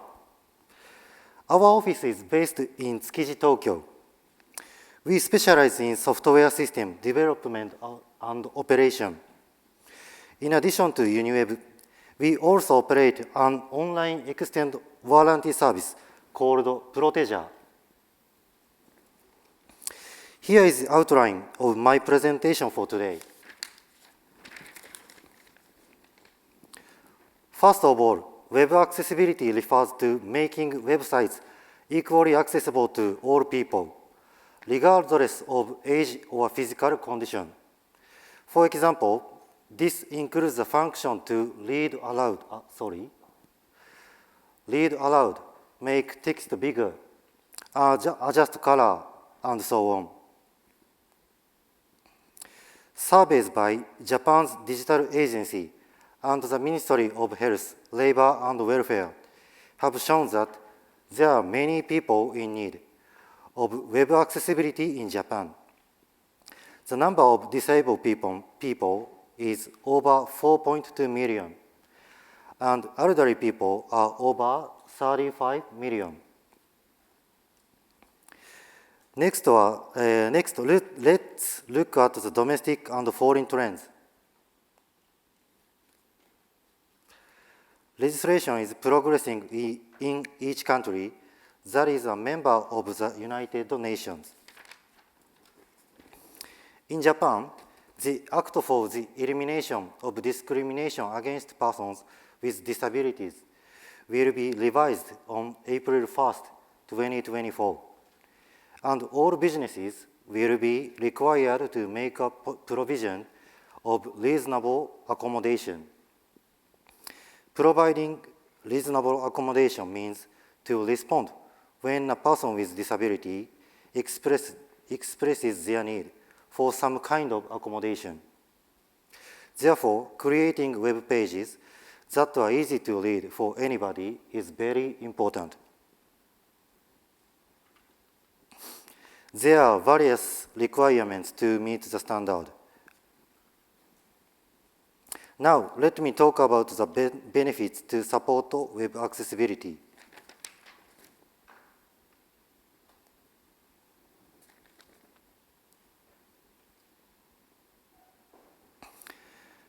It is strongly related to SDGs and ESG, which have been gaining importance in recent years. The second is improved SEO. By creating web pages that are easy for everyone to read, the elderly and disabled persons will be able to use websites more easily and will lead to contribution of improved SEO. The third is reducing the risk of litigation.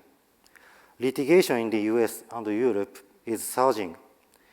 In the United States, in particular, the number has increased about 200-fold in 6 years. In 2022, there were a total of about 10,000 lawsuits worldwide. For instance, Domino Pizza was sued because a blind man could not use coupons when ordering pizza. As a result, Domino Pizza paid $4,000 for a settlement. Finally, here is an introduction to our product, UniWeb. Simply put, It is a tool to support compliance with web accessibility standards. The introduction of this system will support compliance with WA standards. It is easy to install, as you all you need to do is place a single line of tag. Analysis and reporting functions are also available for install pages. As you can see, many companies are already taking advantage of this service. Before I finish, allow me to introduce one of our initiatives. We are providing UniWeb free of charge to a special page, 能登半島地震, created by 株式会社ヘラルボニー and was reported by the 日本経済新聞 newspaper. We will continue to do our best to support web production that is easy for everyone to view. Thank you for your attention. Thank you very much. That was Mr. Kenichi Uematsu, Section Chief of Kiva Company Limited. Half of the pitches by startups from Japan have now been completed. There are only 5 speakers left. Now, our 7th presenter is Mr. Shohei Hamada, Representative Director of KlimaDAO Japan Company Limited.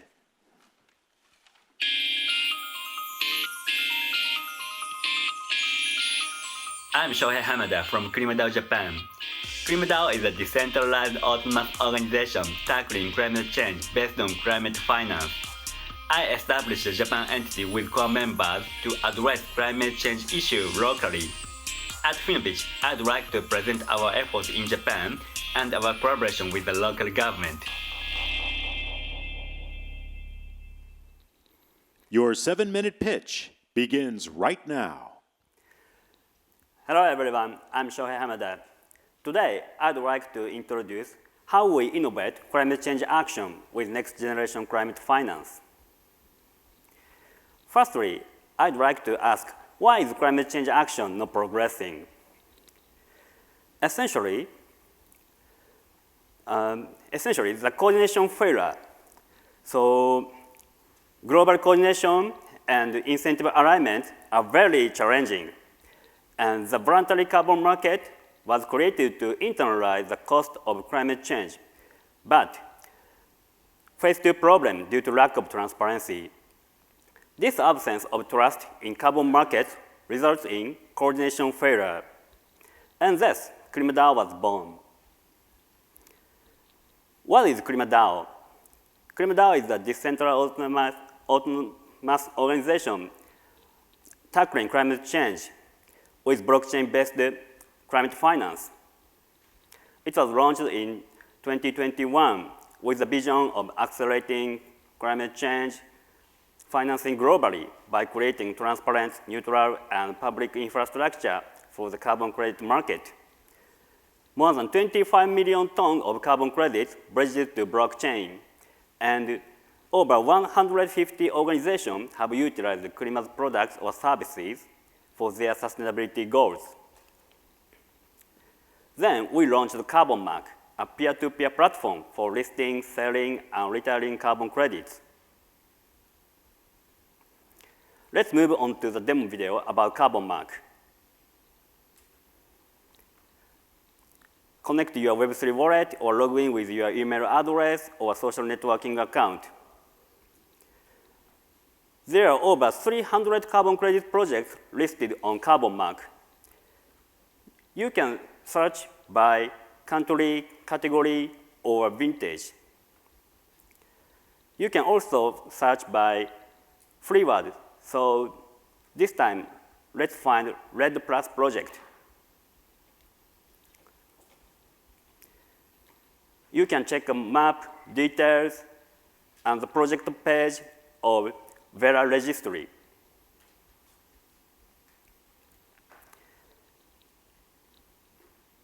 So let's retire the carbon credit. You can enter the information such as how many tons you are retiring, who will retire it, or for what purpose.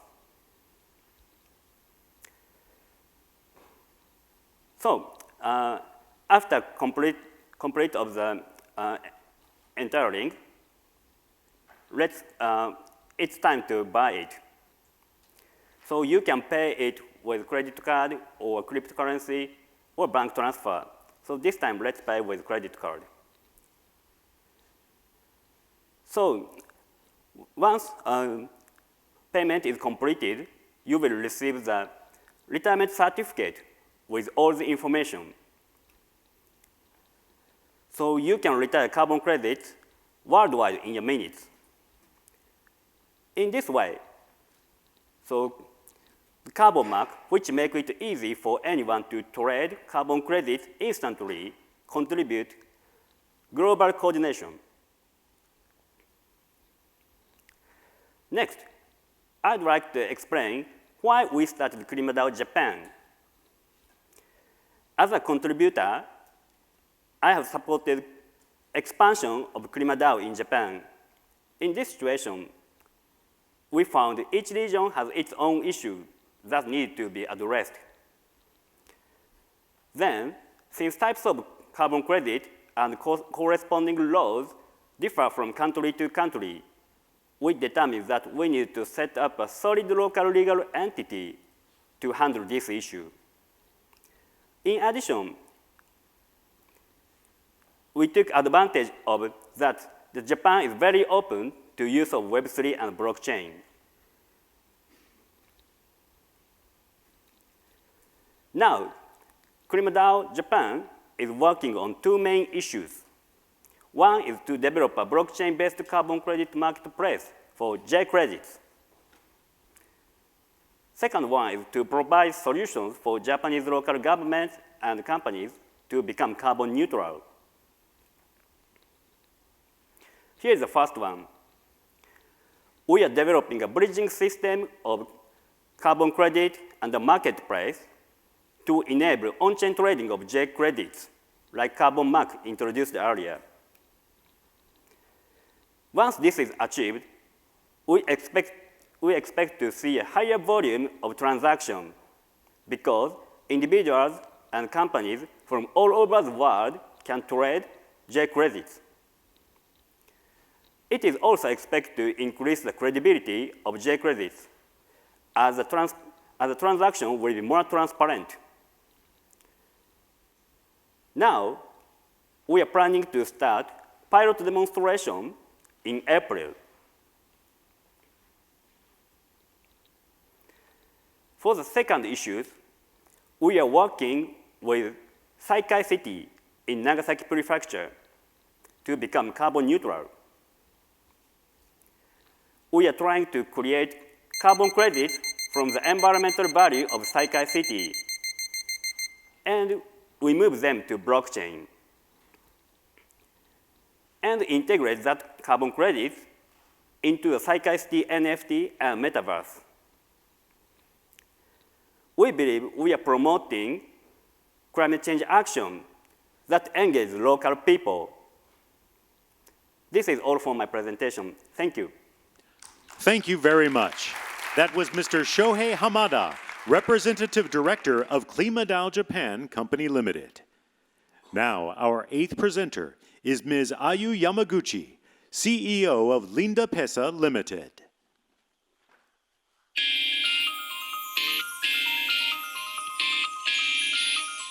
Hello everyone, I'm Ayu Yamaguchi, CEO of Linda Pesa. We are providing business management applications and loans for African SMEs to create a world where they can access opportunities based on their credit abilities. We are striving for victory to show the potential of Africa. Thank you. You may begin your 7-minute pitch right now. Hi everyone, Jambo everyone, this is a Swahili greeting. I'm Ayu from Linda Pesa. We are providing the opportunities for everyone. 6 years ago, I went to Africa as an accountant. At that time, I met him. His name is Dominic. He is doing chicken farms. Then his mother also doing the chicken farms. So he believes that he was grown up by this business. So he wanted to give back something for chicken business in Tanzania. That's why he wanted to expand his business more. But it's very difficult because he doesn't have accessibility of financial market. Is it fair world? I don't think so. Africa, it's called the last frontier. The population will be reached 2.5 billion. Also, there are 44 SMEs for now, then it will be increased up to 90 million in 2050. However, only 20 to 30% SMEs is possible to access financial market. African SME doesn't have credibilities. We want to unlock the potential of African SMEs. Why they doesn't have the credibilities? Because of their bookkeeping way. There are so many mistakes and cheatings. So such a thing is contributing to the lack of transparency. However, some of the small business owners have a right skill of the bookkeeping. Such a business owners tend to have strong credibilities. So our conclusion is that bookkeeping serves as a source of credibility of SMEs, representing management progress. Our solution is that we are providing business management application, then we are using accumulated data for issues alone. It makes them improve their management skills. To create such a growth cycle for African SMEs is very important thing is to grow up them. We providing very simple UI, UX, African focused business management apps. It's possible to manage sales, purchase, and stock taking. Our unique point is that we are getting the activity data from the application, such as frequency of the data entry, or which kind of features they are using, or they are paying for the application or not. It's very difficult to tell a lie. Please look at the movies. This is Dominique's farms. He is doing the chicken farm, but he also selling his own chicken feed, original chicken feed. Dominique is not always there, but his employee can use our application to sell the items. It's very simple. Everyone can use without the knowledge. Beep, beep, beep, that's all. Then Dominique can confirm the sales profit, even though the items, the quantity of the items. Even though he is not there, it's very helpful for him. He can judge earlier. Also, we are using such a data to credit score in our companies. It automatically listed up which customer is eligible or not. Dominic has a good score because he is using our application frequently. We utilize digitalized SME data transactions built on our own credit scoring model. How can we issue the loan? If small business owner want to buy something, we make payment for the supplier directly. Then we are taking item and asset as a collateral. After small business owner selling the items, the customer pay to the small business owner, but the money will be deposited to our company account automatically. So we have realized a reduction in the significant challenges of loan and the default rate and the collection cost in Africa. We are dealing with such items, and also for now, we are focusing on Tanzania retail and manufacturing, but we are going to expand Kenya and the DRC within 1 year. Our business model is very, very simple. We are raising the fund from Japan or any other countries with a lower interest rate. Also, we are issuing the loan to African business owners up to 60% interest rate. We are providing the benefit both social and economical. There are some of the competitor bank or non-bank or organization, but they require the high collateral or high interest rate or the small amount, so no one is focusing on the African SMEs market. We can attack the blue ocean. Also, the traction is that we have already issued 1.5 million Japanese yen loans with zero default rate. African market size is very huge, 15 billion US dollar. We are attacking such a market. Our business forecast is we are going to introduce 7,000 customers and making 2 billion Japanese yen sales in 2028. We have many partners from Japan, and also we have a great member in Tanzania, consists of Tanzanian, the Japanese, and the Indian. If you are interested in the African market or our businesses, let's go to Africa with us. Thank you. Thank you very much. That was Ms. Ayu Yamaguchi, CEO of Linda Pesa Limited. Now our ninth presenter is Mr. Tsukasa Hasegawa, Senior Executive Director and COO of Melon Technologies Incorporated.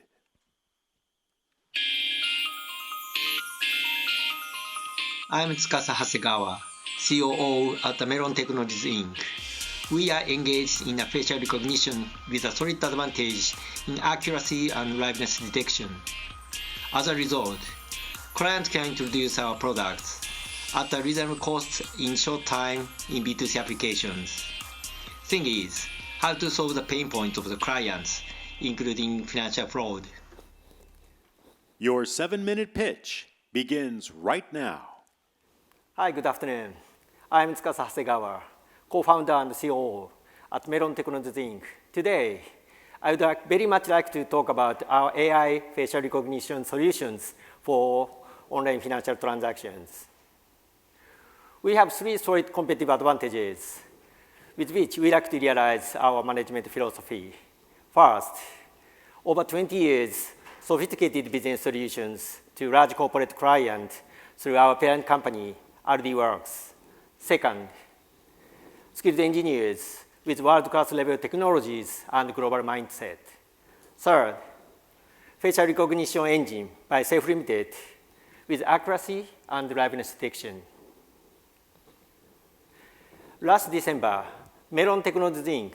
spun out from RDWorks, which is a business consulting firm and our major shareholder. Mr. Hideki Saito, as CEO, is driving our businesses based on his prominent career as a business consultant and CEO of RDWorks for more than 20 years. Providing sophisticated business solution is a first core advantage in our company. Second core is the world-class software solutions provided by skilled engineers.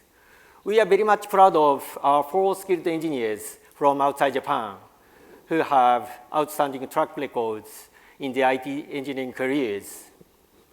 They enable clients to settle their business challenges and enjoy the benefit of optimal system solutions. At the same time, they give us the possibility to access to the global market. Self-liveness detection against software-based presentation attack. Sorry about that. In terms of third advantage, Self-Limited is an IT company with expertise in facial recognition solutions headquartered in UK. It also has a prominent track record of some awards and ranking, such as IEEE and NIST. Self-liveness detection against software-based presentation attack has been evaluated as #1 in the world by NIST last September. It means our products are able to defeat deepfake. Our technologies suited to online financial transactions to stop fraud. Our liveness detection has evolved through machine deep learning. Hence, you do not have to replace a system nor to update the software to avoid new ways of fraudulent attack as well. We are also proud of the world-class accuracy of facial recognition, which has been also proven by NIST. Our technologies also bring additional 2 benefits to you. First, authentication time gets faster. In the past case, our authentication time was 6 times faster than that of competitors.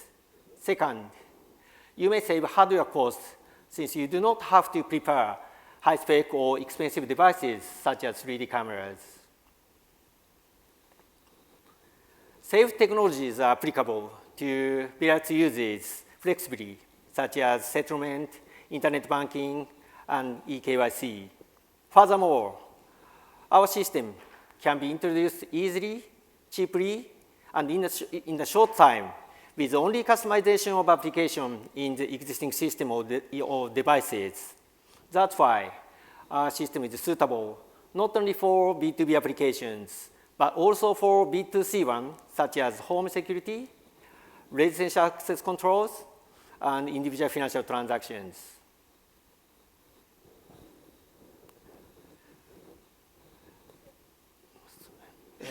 Let me show you the case for eKYC on the financial transaction in Brazil. Model Mice, major Brazilian online bank, utilize our software for bank account openings and financial transaction on their internet banking platform. The number of users is more than 2.5 million.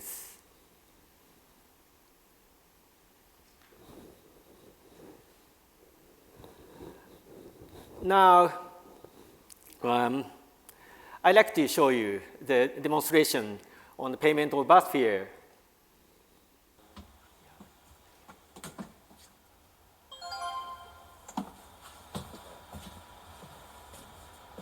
As you can see, our authentication time is really fast, so I believe passengers do not feel stressed at all when they use it.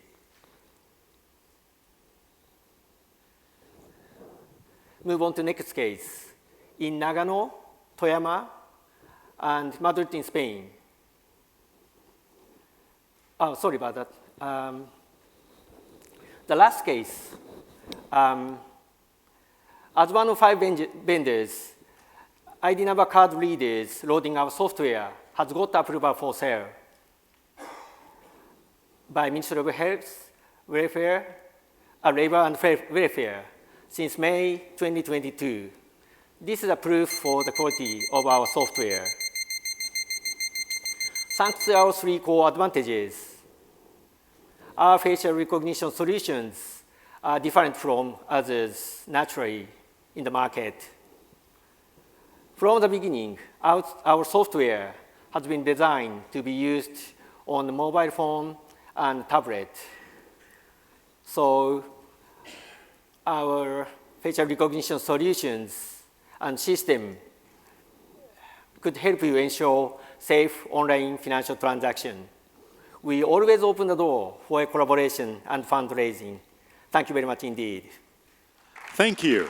That was Mr. Tsukasa Hasegawa, Senior Executive Director and COO of Melon Technologies Incorporated.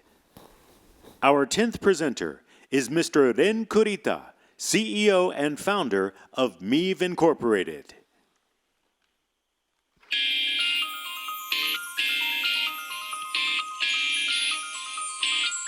Hi everyone, I'm Ren from Meave, a pioneering employee benefits startup. At Meave, we define employee benefits using Visa prepaid cards and smartphone apps. This is a new form of employee benefits that seamlessly integrates into daily life. We will win. Thank you.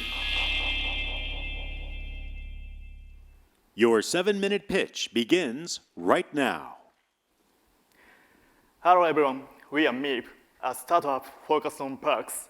Thank you for coming today.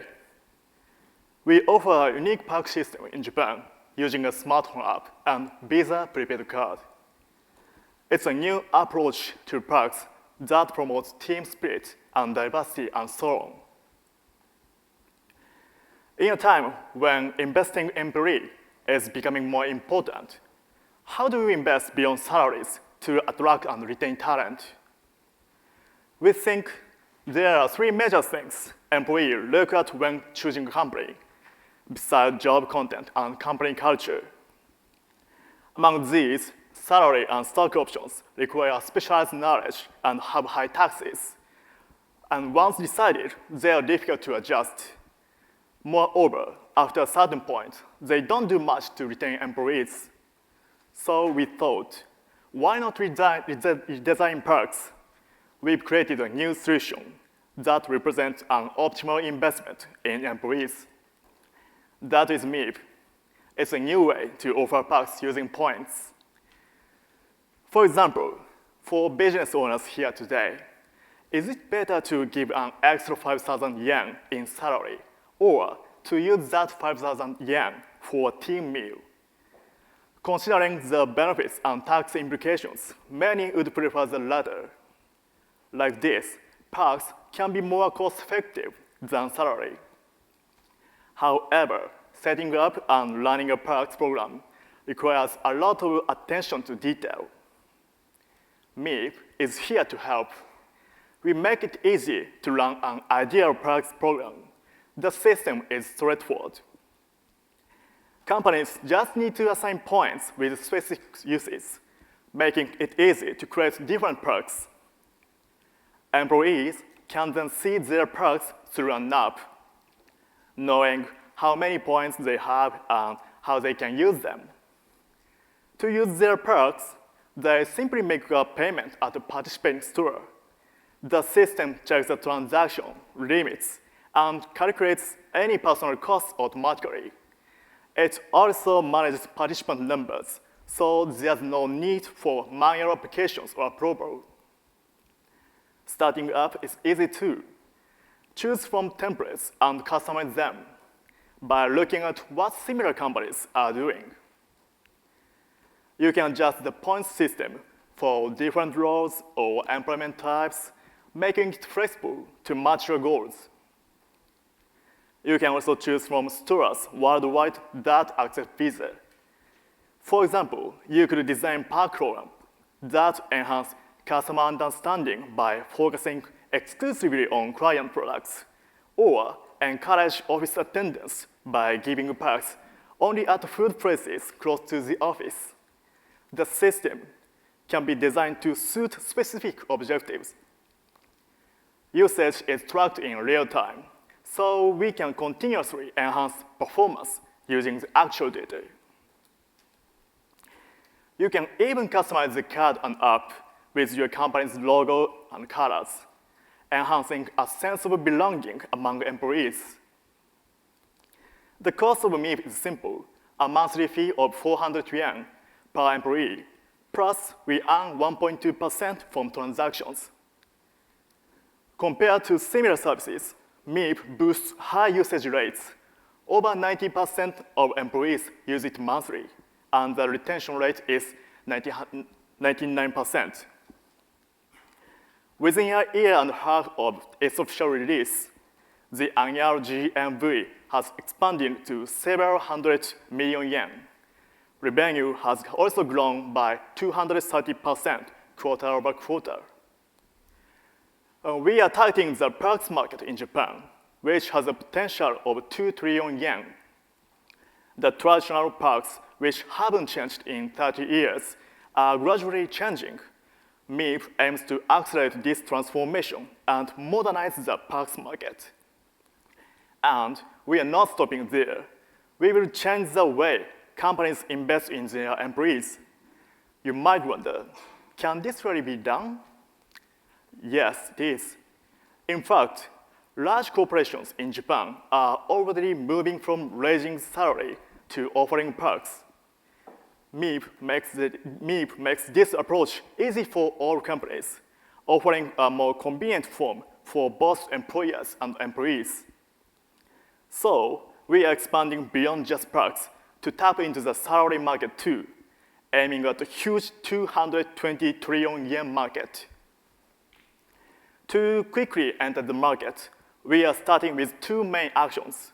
First, we are launching a marketplace that uses the Visa payment system.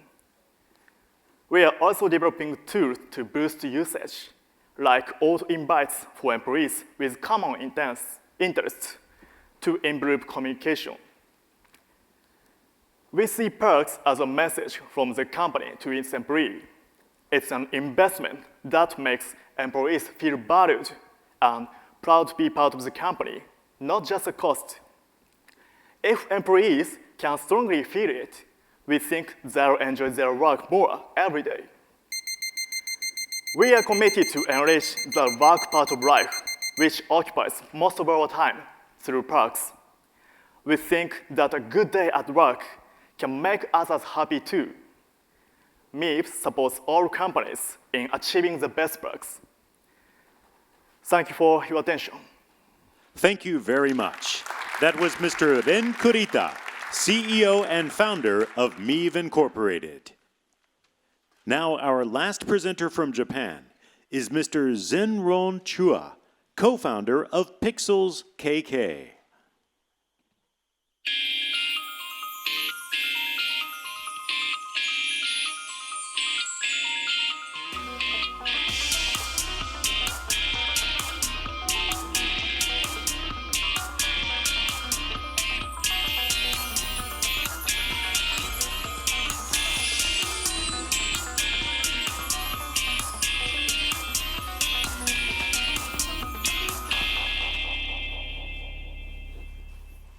Your 7-minute pitch begins right now. Perhaps I'll start with a question. How many of us here today enjoy taking and storing paper receipts? Please raise your hands. No one? Perfect. Very good afternoon, ladies and gentlemen. My name is Zhen Rong, and I'm here today to present a little bit more about our company, Pi-xcels. Let's start with the problem. Now, offline retailers today collect a lot less information about their customers compared to digital online e-commerce companies like Amazon and Rakuten. Now, this is further exacerbated by the fact that there's increasing resistance among shoppers to provide personal information like emails, phone numbers, or even download apps. We believe that our digital receipt solution can solve this. Now, I'm sure all of you are thinking, but there are many digital receipt companies out there already. Imagine delivering a digital receipt to a shopper and it being as easy as using Apple Pay or Google Pay via a single tap.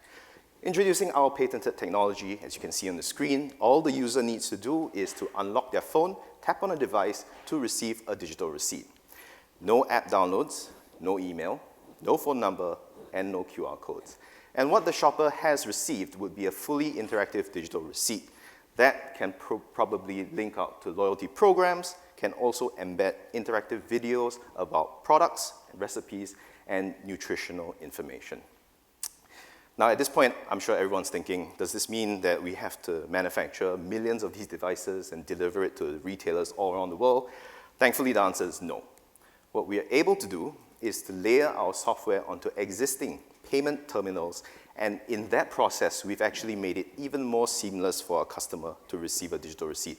If you look at the screen, if a customer were to pay with Apple Pay or Google Pay, the payment is done, and in that same tap, we are able to deliver a digital receipt to their smartphone. Now, our collaboration with these payment terminal manufacturers in Ginco, for example, have happened over a very short period of time. We were really lucky to have the interest to collaborate with, for them to collaborate with us. And from our first conversation in November 2022, we were able to complete an integration with their Axiom terminals in 4 months by March 2023. Now, Ingenico is obviously not the only terminal manufacturer out there. We have also made our service fully compatible with a device manufacturer called PAX Technologies. And very recently, because tap to pay is an increasing trend, we've been able to integrate our solution onto the Worldline Tap on Mobile solution that enables a smartphone to both receive a payment and additionally issue our digital receipt to the shopper. Now, why is this important? Retailers, like I mentioned earlier, they know how much they're selling on a weekly, monthly basis, but their drawback is that they are unable to identify repeat customers or high-value customers and target them more effectively.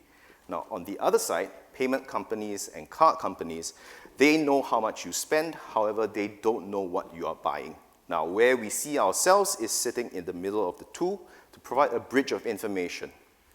Now, you might be wondering, why is line item information important? As you can see on the screen, between shopper 1 and 2, both are spending 3,000 yen, but on very different items.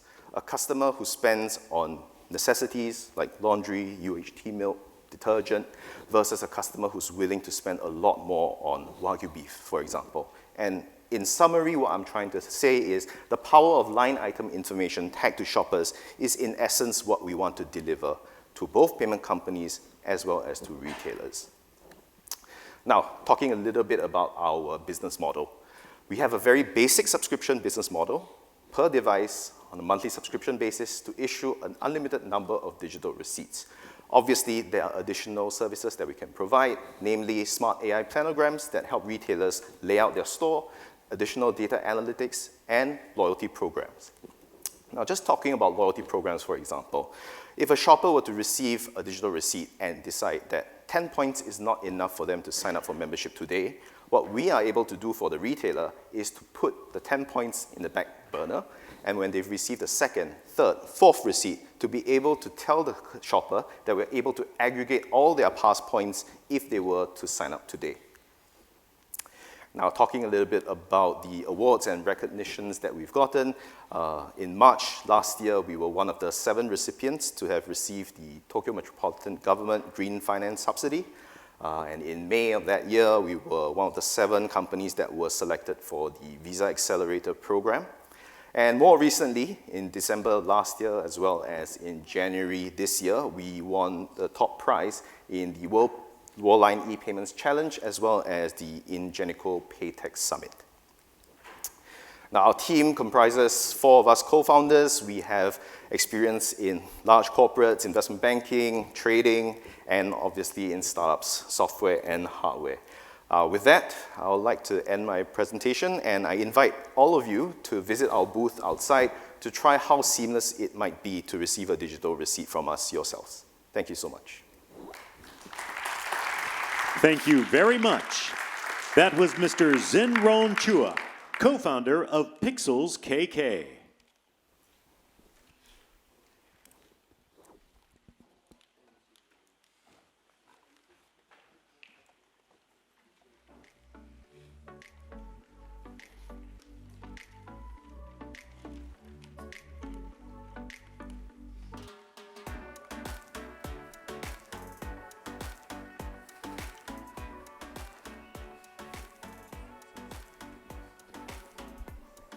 All right, so now all of the pitches have been completed.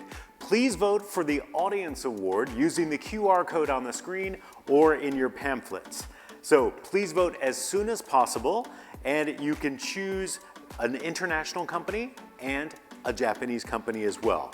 Voting will close in 30 minutes, and you can scan the code right now and then vote once you get to the lobby because there's not good reception here, so the denpa is better outside. And these are the supporters of the event. We would like to thank Mitsubishi Estate, Dentsu Soken, 7 Bank, 10 by 1000 Tech for Inclusion, MasterCard, GMO Aozora NetBank, Norin Chuking Bank, GitHub, and Jetro for their support in planning and organizing the FINOPITCH. All right, well, we are going to take a short break right now. After that, we'll have a fireside chat with Microsoft, panel discussion by FINOPITCH alumni, and the No Performance. And during the break, we'll be showing a video of supporters of this event and a video about the No Performance. You can see them right here on the screen right next to me. Now we'll have a break with drinks, and you can exchange information, chat with the startups in the lobby. We'll see you back here in 15 minutes. Thank you.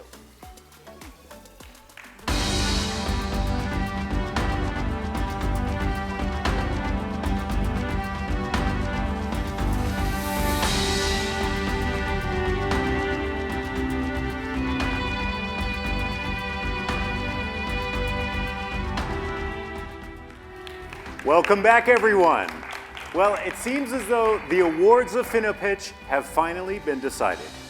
The supporter awards go to 7 companies.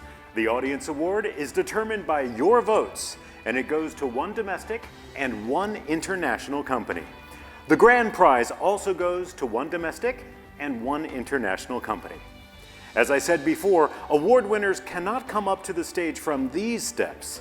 So I have asked all the speakers to stand by off stage. All right, now we would like to move on to the award ceremony. Would all the finalists please come on stage?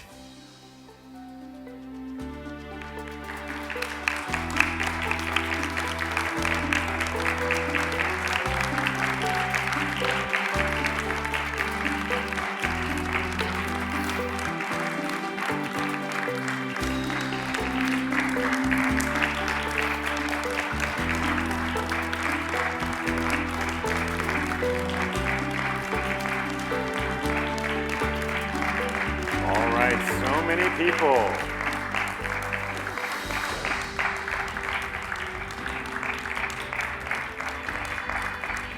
Okay, I think that is everybody. So now I'm going to call out once again all the names of the companies, and so please wave when I say your company's name. All right? So here we go.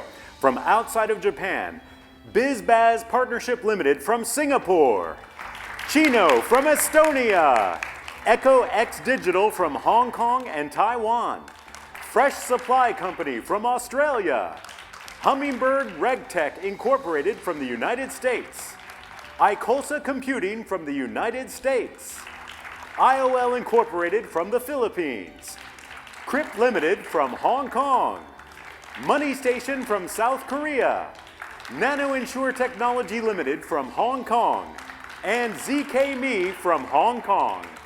Thank you very much to all of our international companies. We appreciate you being here. And now the finalists from Japan. 200 West, ANGO Corporation, Coffee House Incorporated, Delight Global Incorporated, Ginco Incorporated, Kiva Company Limited, Klima Dow Japan Company Limited, Linda Pesa Limited, Melon Technologies Incorporated, Meve Incorporated, and Pi-xcels K.K. Thank you all very much. Well, now let's announce the awards. We will start with the announcement of the Supporter Awards. A total of 7 awards will be presented by 7 supporters.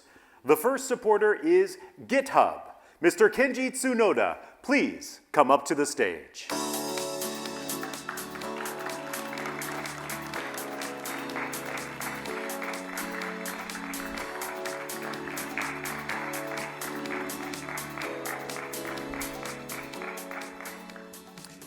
When you receive the GitHub award, you will be awarded user rights for GitHub products. We would like GitHub to explain the details. Thank you. Good evening, ladies and gentlemen. Thank you for being here at FINOPITCH. From the morning, entire day today, we've seen so many great presentations, new innovations, new ideas, which would change our lives in society in the near future. Let me introduce a little bit about myself and the company. My name is Kenji Tsunoda. I'm a country manager of GitHub Japan and Korea. The GitHub is the world's most AI-adopted, AI-powered service provider, which is for software engineers, software developers, team collaborations, and securities. And I hope this solution could drive your innovations, which drives the Japanese digital situation and which drives the Japanese economy. And now, let me announce a great part. The GitHub award is $170,000 US equivalent GitHub enterprise licenses to all the presenting companies.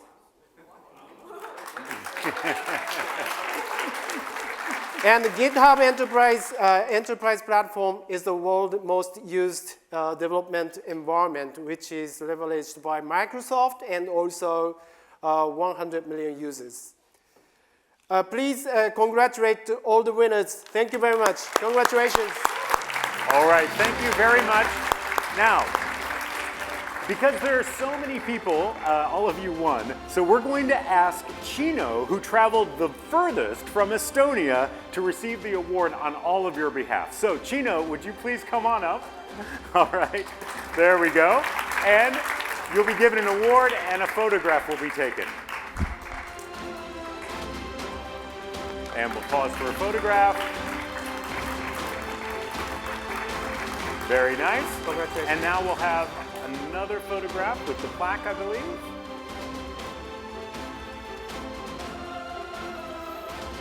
Okay, smile, you all won.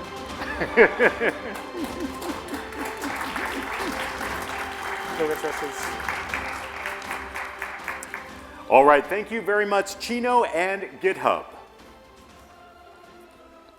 Next is Japan External Trade Organization, known as JETRO. Ms. Sawako Ito, please come to the stage.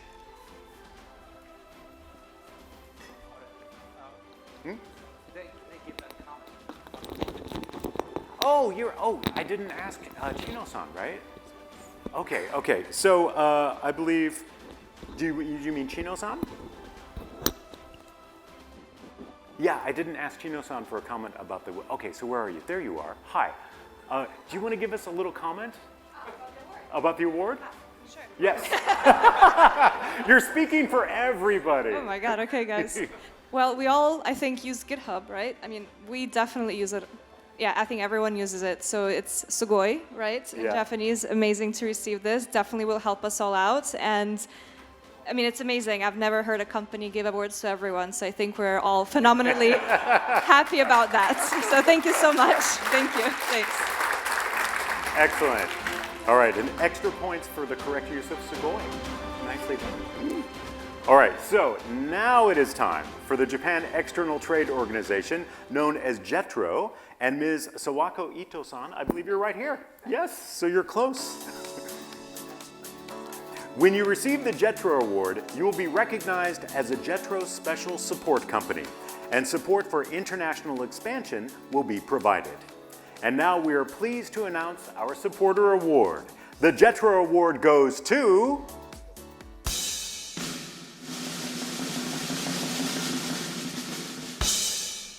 Linda Pesa. Please come to the front.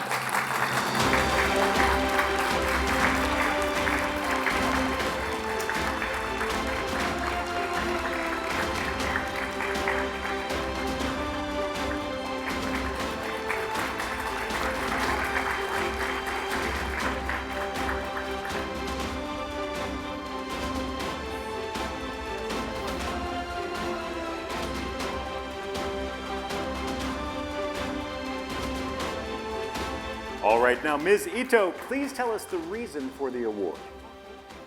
Congratulations, Linda Peso. Sorry for that. Thank you very much, everyone. I'm very happy to be here and honored to be here to sponsor this FinoLab 4F FinoPitch. I'm very impressed with all the founders who did a great job in the FinoPitch. And especially, some of you may not know about JETRO. JETRO is a governmental organization who support startups to go global, and with the support of METI and also Cabinet Office, we've been providing a many acceleration program and also acceleration hub service in all over the world. So it was very tough to select one startup from all the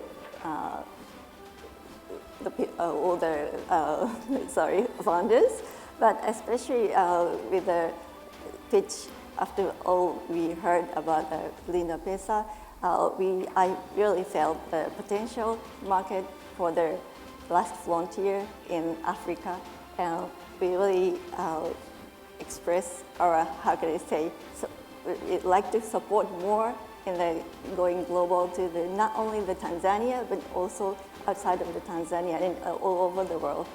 Congratulations. All right, thank you. And now a word from the winner. thank you very much for such an award, and I'm very happy to evaluate it by Jetro-san because we want to cooperate with Jetro-san much more. But I just want to say one thing: there is no office in Tanzania. Yeah, Jetro office. So please expand to Tanzania now. Also, we can communicate much more than previously. But thank you very much. All right, thank you very much, Linda Pesa and Jetro. Next, we would like to turn to MasterCard. Mr. Mato Hoshino, please come to the stage.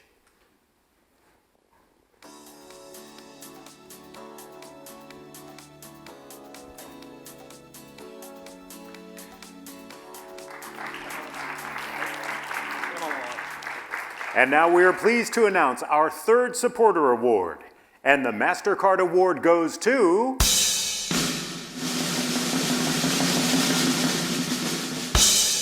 KRIP. Please come to the front of the stage.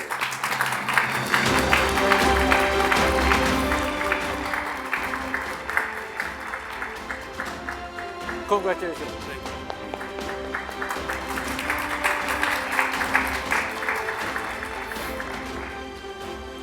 Congratulations. All right, and now MasterCard, could you please tell us the reason for the award? Yes, it is really difficult to choose among those excellent entrepreneurs, but he could make me imagine the priceless world, which my personal pain point is taking over, which means that other payment companies employee, my wife always asks me which payment card, which coupon is the best to purchase this. But I cannot answer any single any single question. So I can easily imagine that if his vision realized, then much wonderful world will be coming to us. And so MasterCard will be happy to support all the entrepreneurs if you want to expand to the global market. So congratulations. All right, thank you very much. And now a word from the winner. Thank you so much for this award and this recognition. Thank you so much for FINOPITCH for inviting us to Japan in the first place. We're very honored and really appreciate all the hospitality and the opportunity to explore this wonderful market. And as I said in the presentation, we're very excited to come to Japan, and obviously it will be great to have MasterCard as a partner. So thank you very much for the opportunity. Thank you. Thank you very much, KRIP and MasterCard. Thank you. The next supporter award is from 10 by 1000 Tech for Inclusion, a philanthropic initiative launched by Ant Group and International Finance Corporation, or IFC, in 2018. The mission of this initiative is to nurture and inspire at least 1,000 talents and tech leaders every year for the next 10 years. To achieve this goal, 10 by 1000 has built a global learning community with practitioners and innovators from over 100 countries and regions to share their experiences and ideas with each other. The 10 by 1000 award has been established to support innovative solutions that promote technological inclusion. In other words, it seeks to recognize solutions that provide services to unserved or underserved populations. The 10 by 1000 team will assist the award recipient in developing a robust business case to showcase their business solutions and promote them through the 10 by 1000 global network. Mr. Jongye Yang will present the award.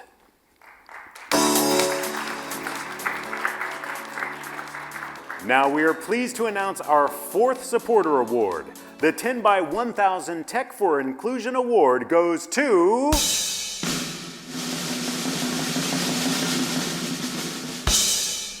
Linda Pesa.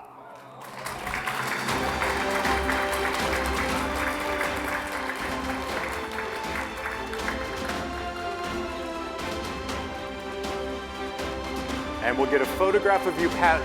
Do you want a photo? Okay. Okay, and a photograph here. Very nice. And then, do you want to get a photograph with the glass with the award?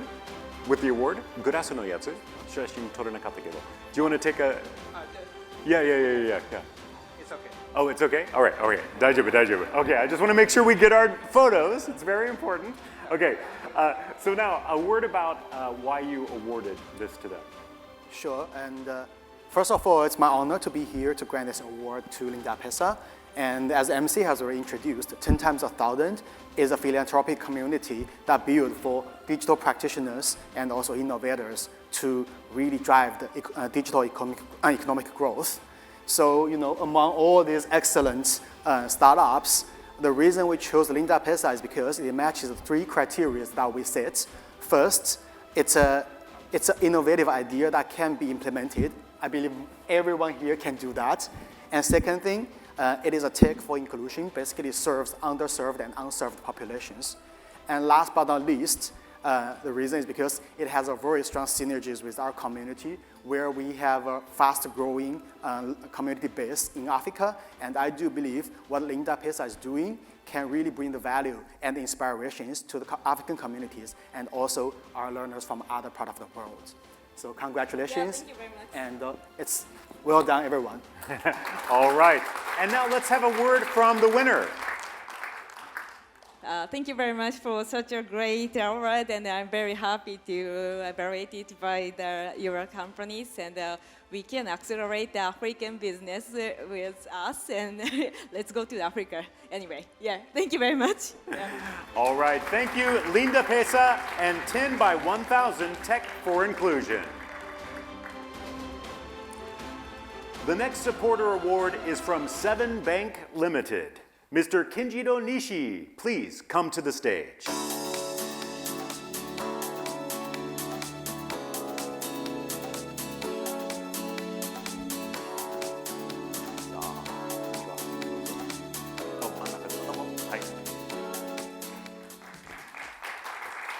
And now we are pleased to announce the 7 Bank Award. And the 7 Bank Award goes to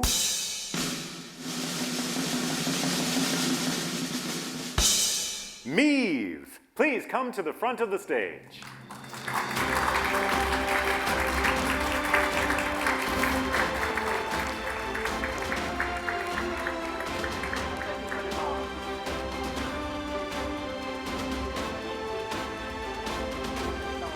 All right, and now the plaque.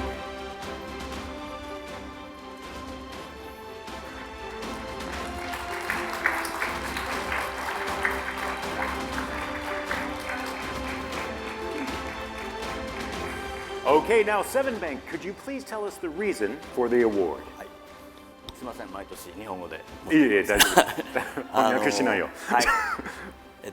一つはフィンテックで最後の空き地と思ってるその B2B2E っていうところを攻めてるというところと、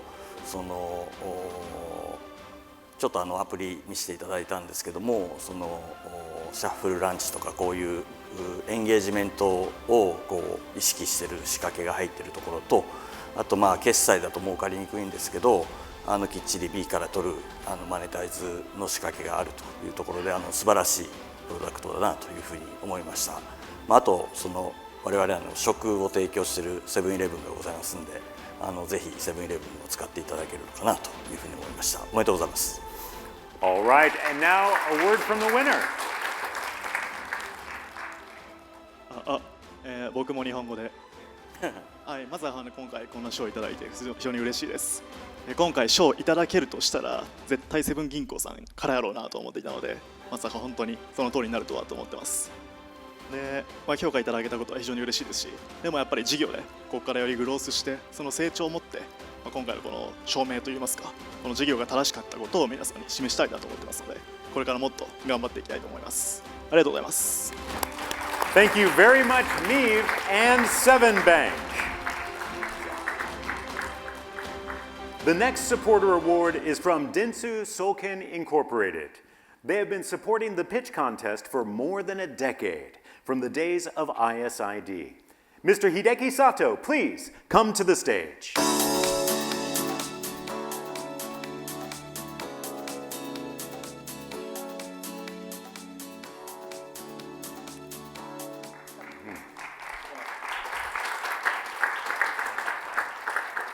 And now we are pleased to announce Dentsu Soken Award.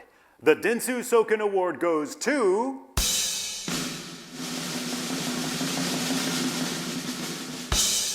ANGO. Please come to the front of the stage.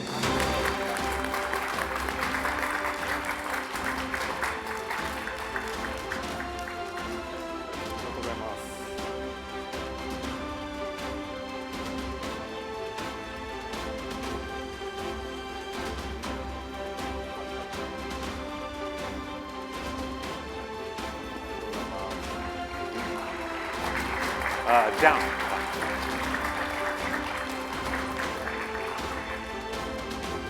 And now, Dentsu Soken, could you tell us the reason for the award? はい、おめでとうございます。My hometown is Gifu. Gifu, you know? And near Nagoya.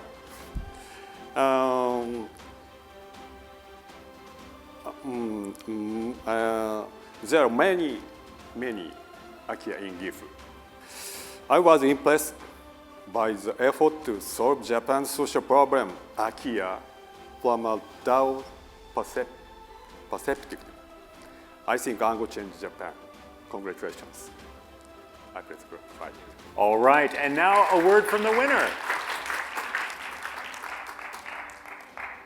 Thank you very much for inviting us here, and also thank you for Dentsu Soken giving us this award. And we really hope that Japan is sort of like my second home. I'm born in China, and so we do think a lot of the houses, the Akiya, is vastly undervalued, and it can be utilized much better than what it is right now. And we'll definitely work hard and to involve everyone around us to create the DAO and to make this a successful case in making the countryside in Japan better. Thank you. All right, thank you very much, ANGO and Dentsu Soken.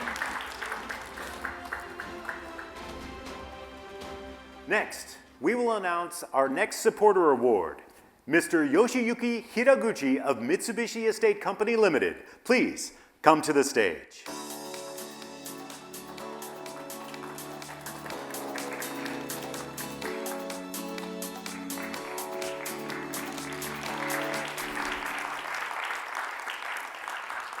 Now, with the Mitsubishi Estate Award, 3 months of FinoLab hot desk usage rights for 2 people will be given as a supplementary prize. We hope it will support your business in its growth. And the Mitsubishi Estate Award goes to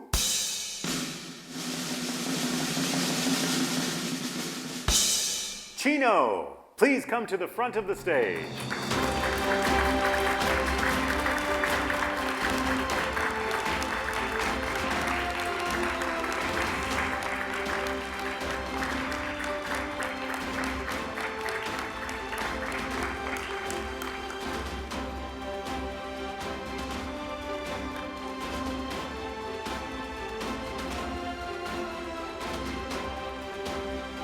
And now Mitsubishi Estate, please tell us the reason for the award.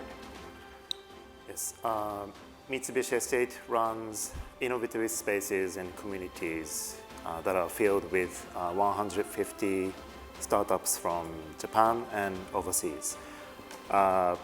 As more and more people return to office, we all found out that you need a purpose to do so. And most of that is to meet others, friends and colleagues.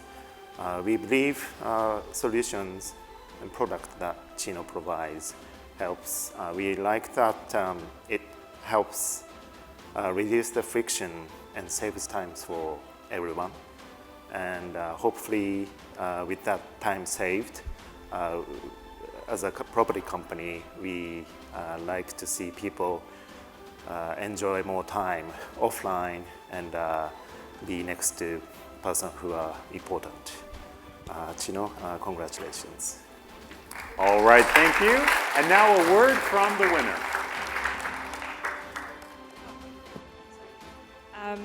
Mitsubishi. It's amazing to receive an award from Mitsubishi Estates. We definitely work really hard to make sure, as you said, to give back the valuable time to spend with people that you care about. So that's definitely our mission. And with your award, we're going to work even harder to make that a reality. Thank you so much. Thank you. All right, thank you very much, Cino and Mitsubishi Estate Company.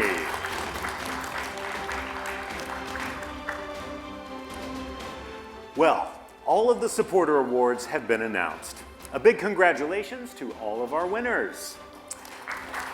And we want to thank all of our supporter companies. We will now move on to the presentation of the Audience Award. The Audience Award was decided with your votes, both here and those watching online. Thank you very much for voting. The Audience Awards will be given to one international startup and one local startup. Now, before the presentations, we would like to introduce our presenters. Mr. Takahisa Ohida, please come to the stage.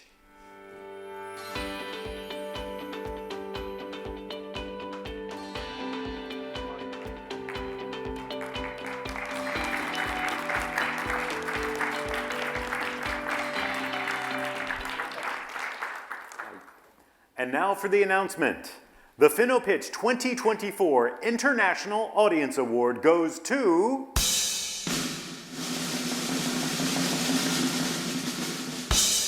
IOL Incorporated.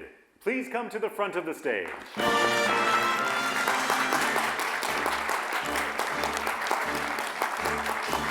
Congratulations.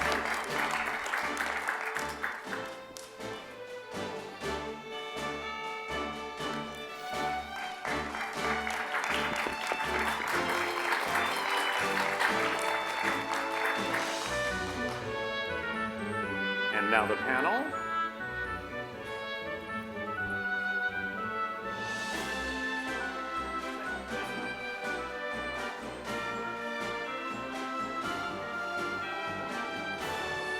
All right, and now we'd like a comment from the winner. Yeah, I was stunned. Yeah, thanks to all those who voted for us, as well as those who are watching online and live. I hope that our pitch was able to also move you, and hopefully you will be able to support us as we grow across globally. Thank you. All right, thank you very much, IOL Incorporated, and thanks to our presenter, Mr. Ohida. All right, now we will send the plaque to you once we've gotten your name on it. So that will come to you later. Please look forward to that. Next, we will be announcing the Japan Audience Award. The presenter will be Mr. Hisanori Ogawa, founder of Finovators. Please come to the stage.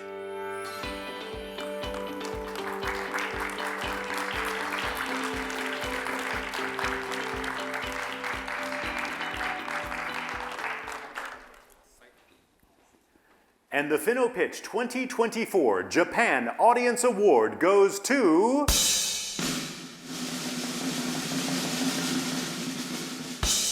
$200 West. Please come to the front of the stage.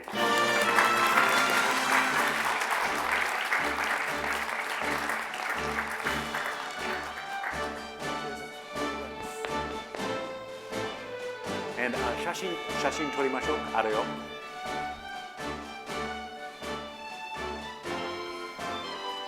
Panel next to the panel.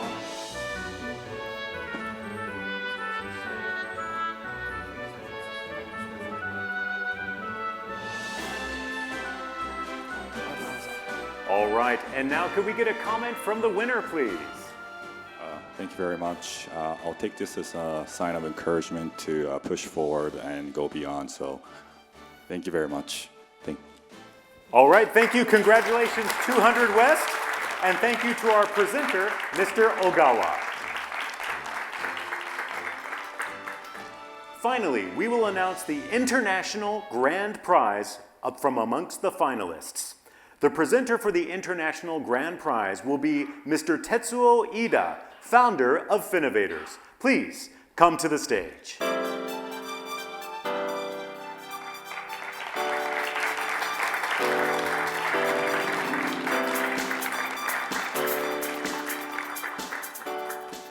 will now announce the winner. The FINOPITCH 2024 International Grand Prize goes to...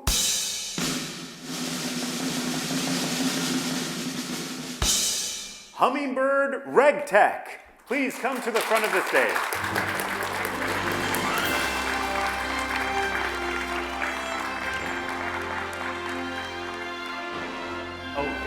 There you go. We'll take a photograph with you guys holding that. Nice, very nice. Okay. And now one with that.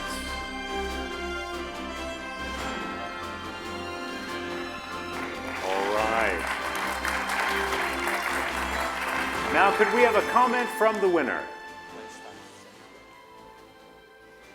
すごくびっくりしました。でも、すごく嬉しいです。Thank you very much for this. It's a great honor. We've been very excited to expand to Japan, and we're very excited to find partners and build a team here. So thank you very much. All right, thank you very much. Congratulations, Hummingbird Regtech. And thank you to our presenter, Mr. Ida. Again, we'll send that plaque to you once your name is on it. And finally, we are going to announce the Japan Grand Prize. The judge panel of Finovators, the pro bono mentor group, which consists of fintech experts, has chosen the Japan Grand Prize. The presenter will be Mr. Masakazu Masujima, founder and president and the chairman of Finovators. Please come to the stage.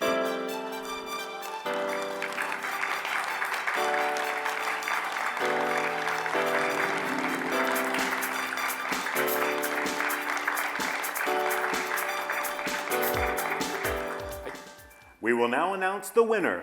The FINOPITCH 2024 Japan Grand Prize goes to...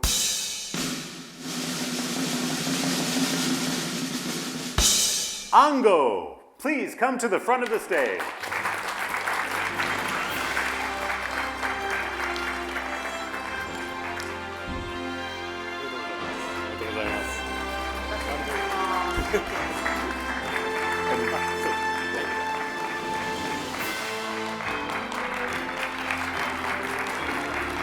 All right, and now the panel.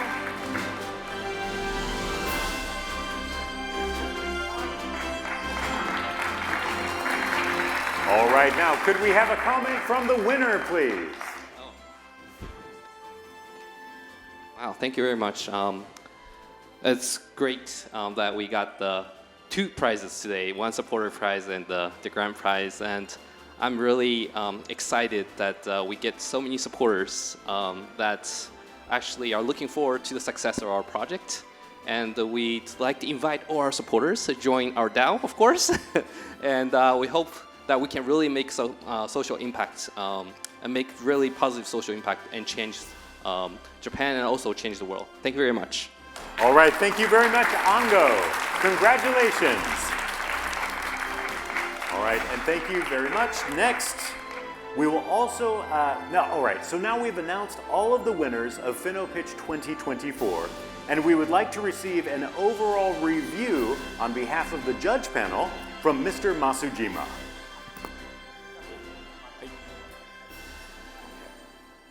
The stage is yours. Okay, so hello, my name is Masa Masujima, the president of the Finovators, a non-profit organization by the professionals in the financial industry. First of all, I would like to thank all the presenters for the excellent presentation. And also, I would like to thank all the audience who joined this session. And as always, I was forced to make some, comments on the, overall comments every day. So as always, I'd like to deliver some brief comments. International ones, we see, many, services that the fintech industry has been pursuing for the past 15 years, but with more quality and innovative way by leveraging the latest technologies such as generative AI.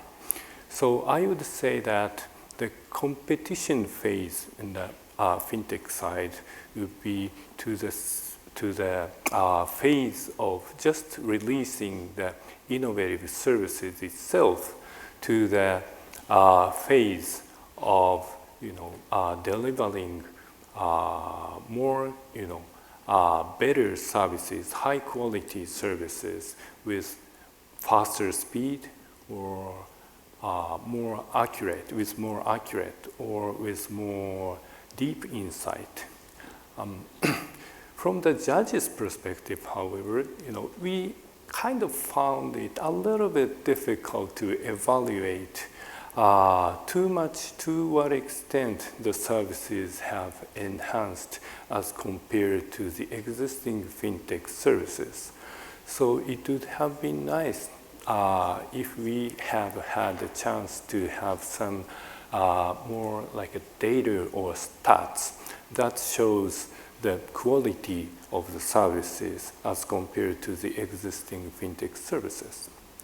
On the Japan side, on the other hand, as you know, Japan is now facing a serious decrease in population and deflation, and the need to recover from the deflation is a big issue for the Japan.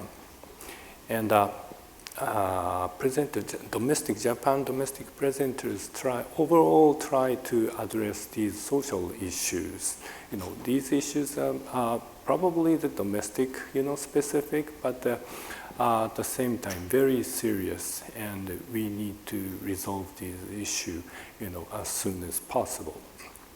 And I was very much impressed by the, young entrepreneurs, share the, social issue in Japan and try to, solve those issues through their services. And through their, when I see the presentation by the Japanese young entrepreneurs, I had a great hope that, Japanese economy will make a significant move forward the, revival in the future. And overall, say, the presenters have presented the services that solve social issues. As everyone knows, the mission of the startups is to solve the social issue and make the world a better place. And hopefully, make a positive impact on the earth through delivery of their services. And I hope, all the entrepreneurs, startups attending or joining this pitch contest will achieve this mission in a better way in the future. Thank you very much for all the, presenters and the audience. お疲れ様でした。Thank you, Mr. Masujima.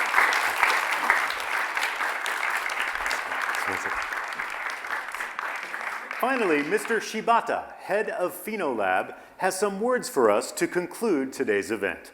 Mr. Shibata, please come to the stage.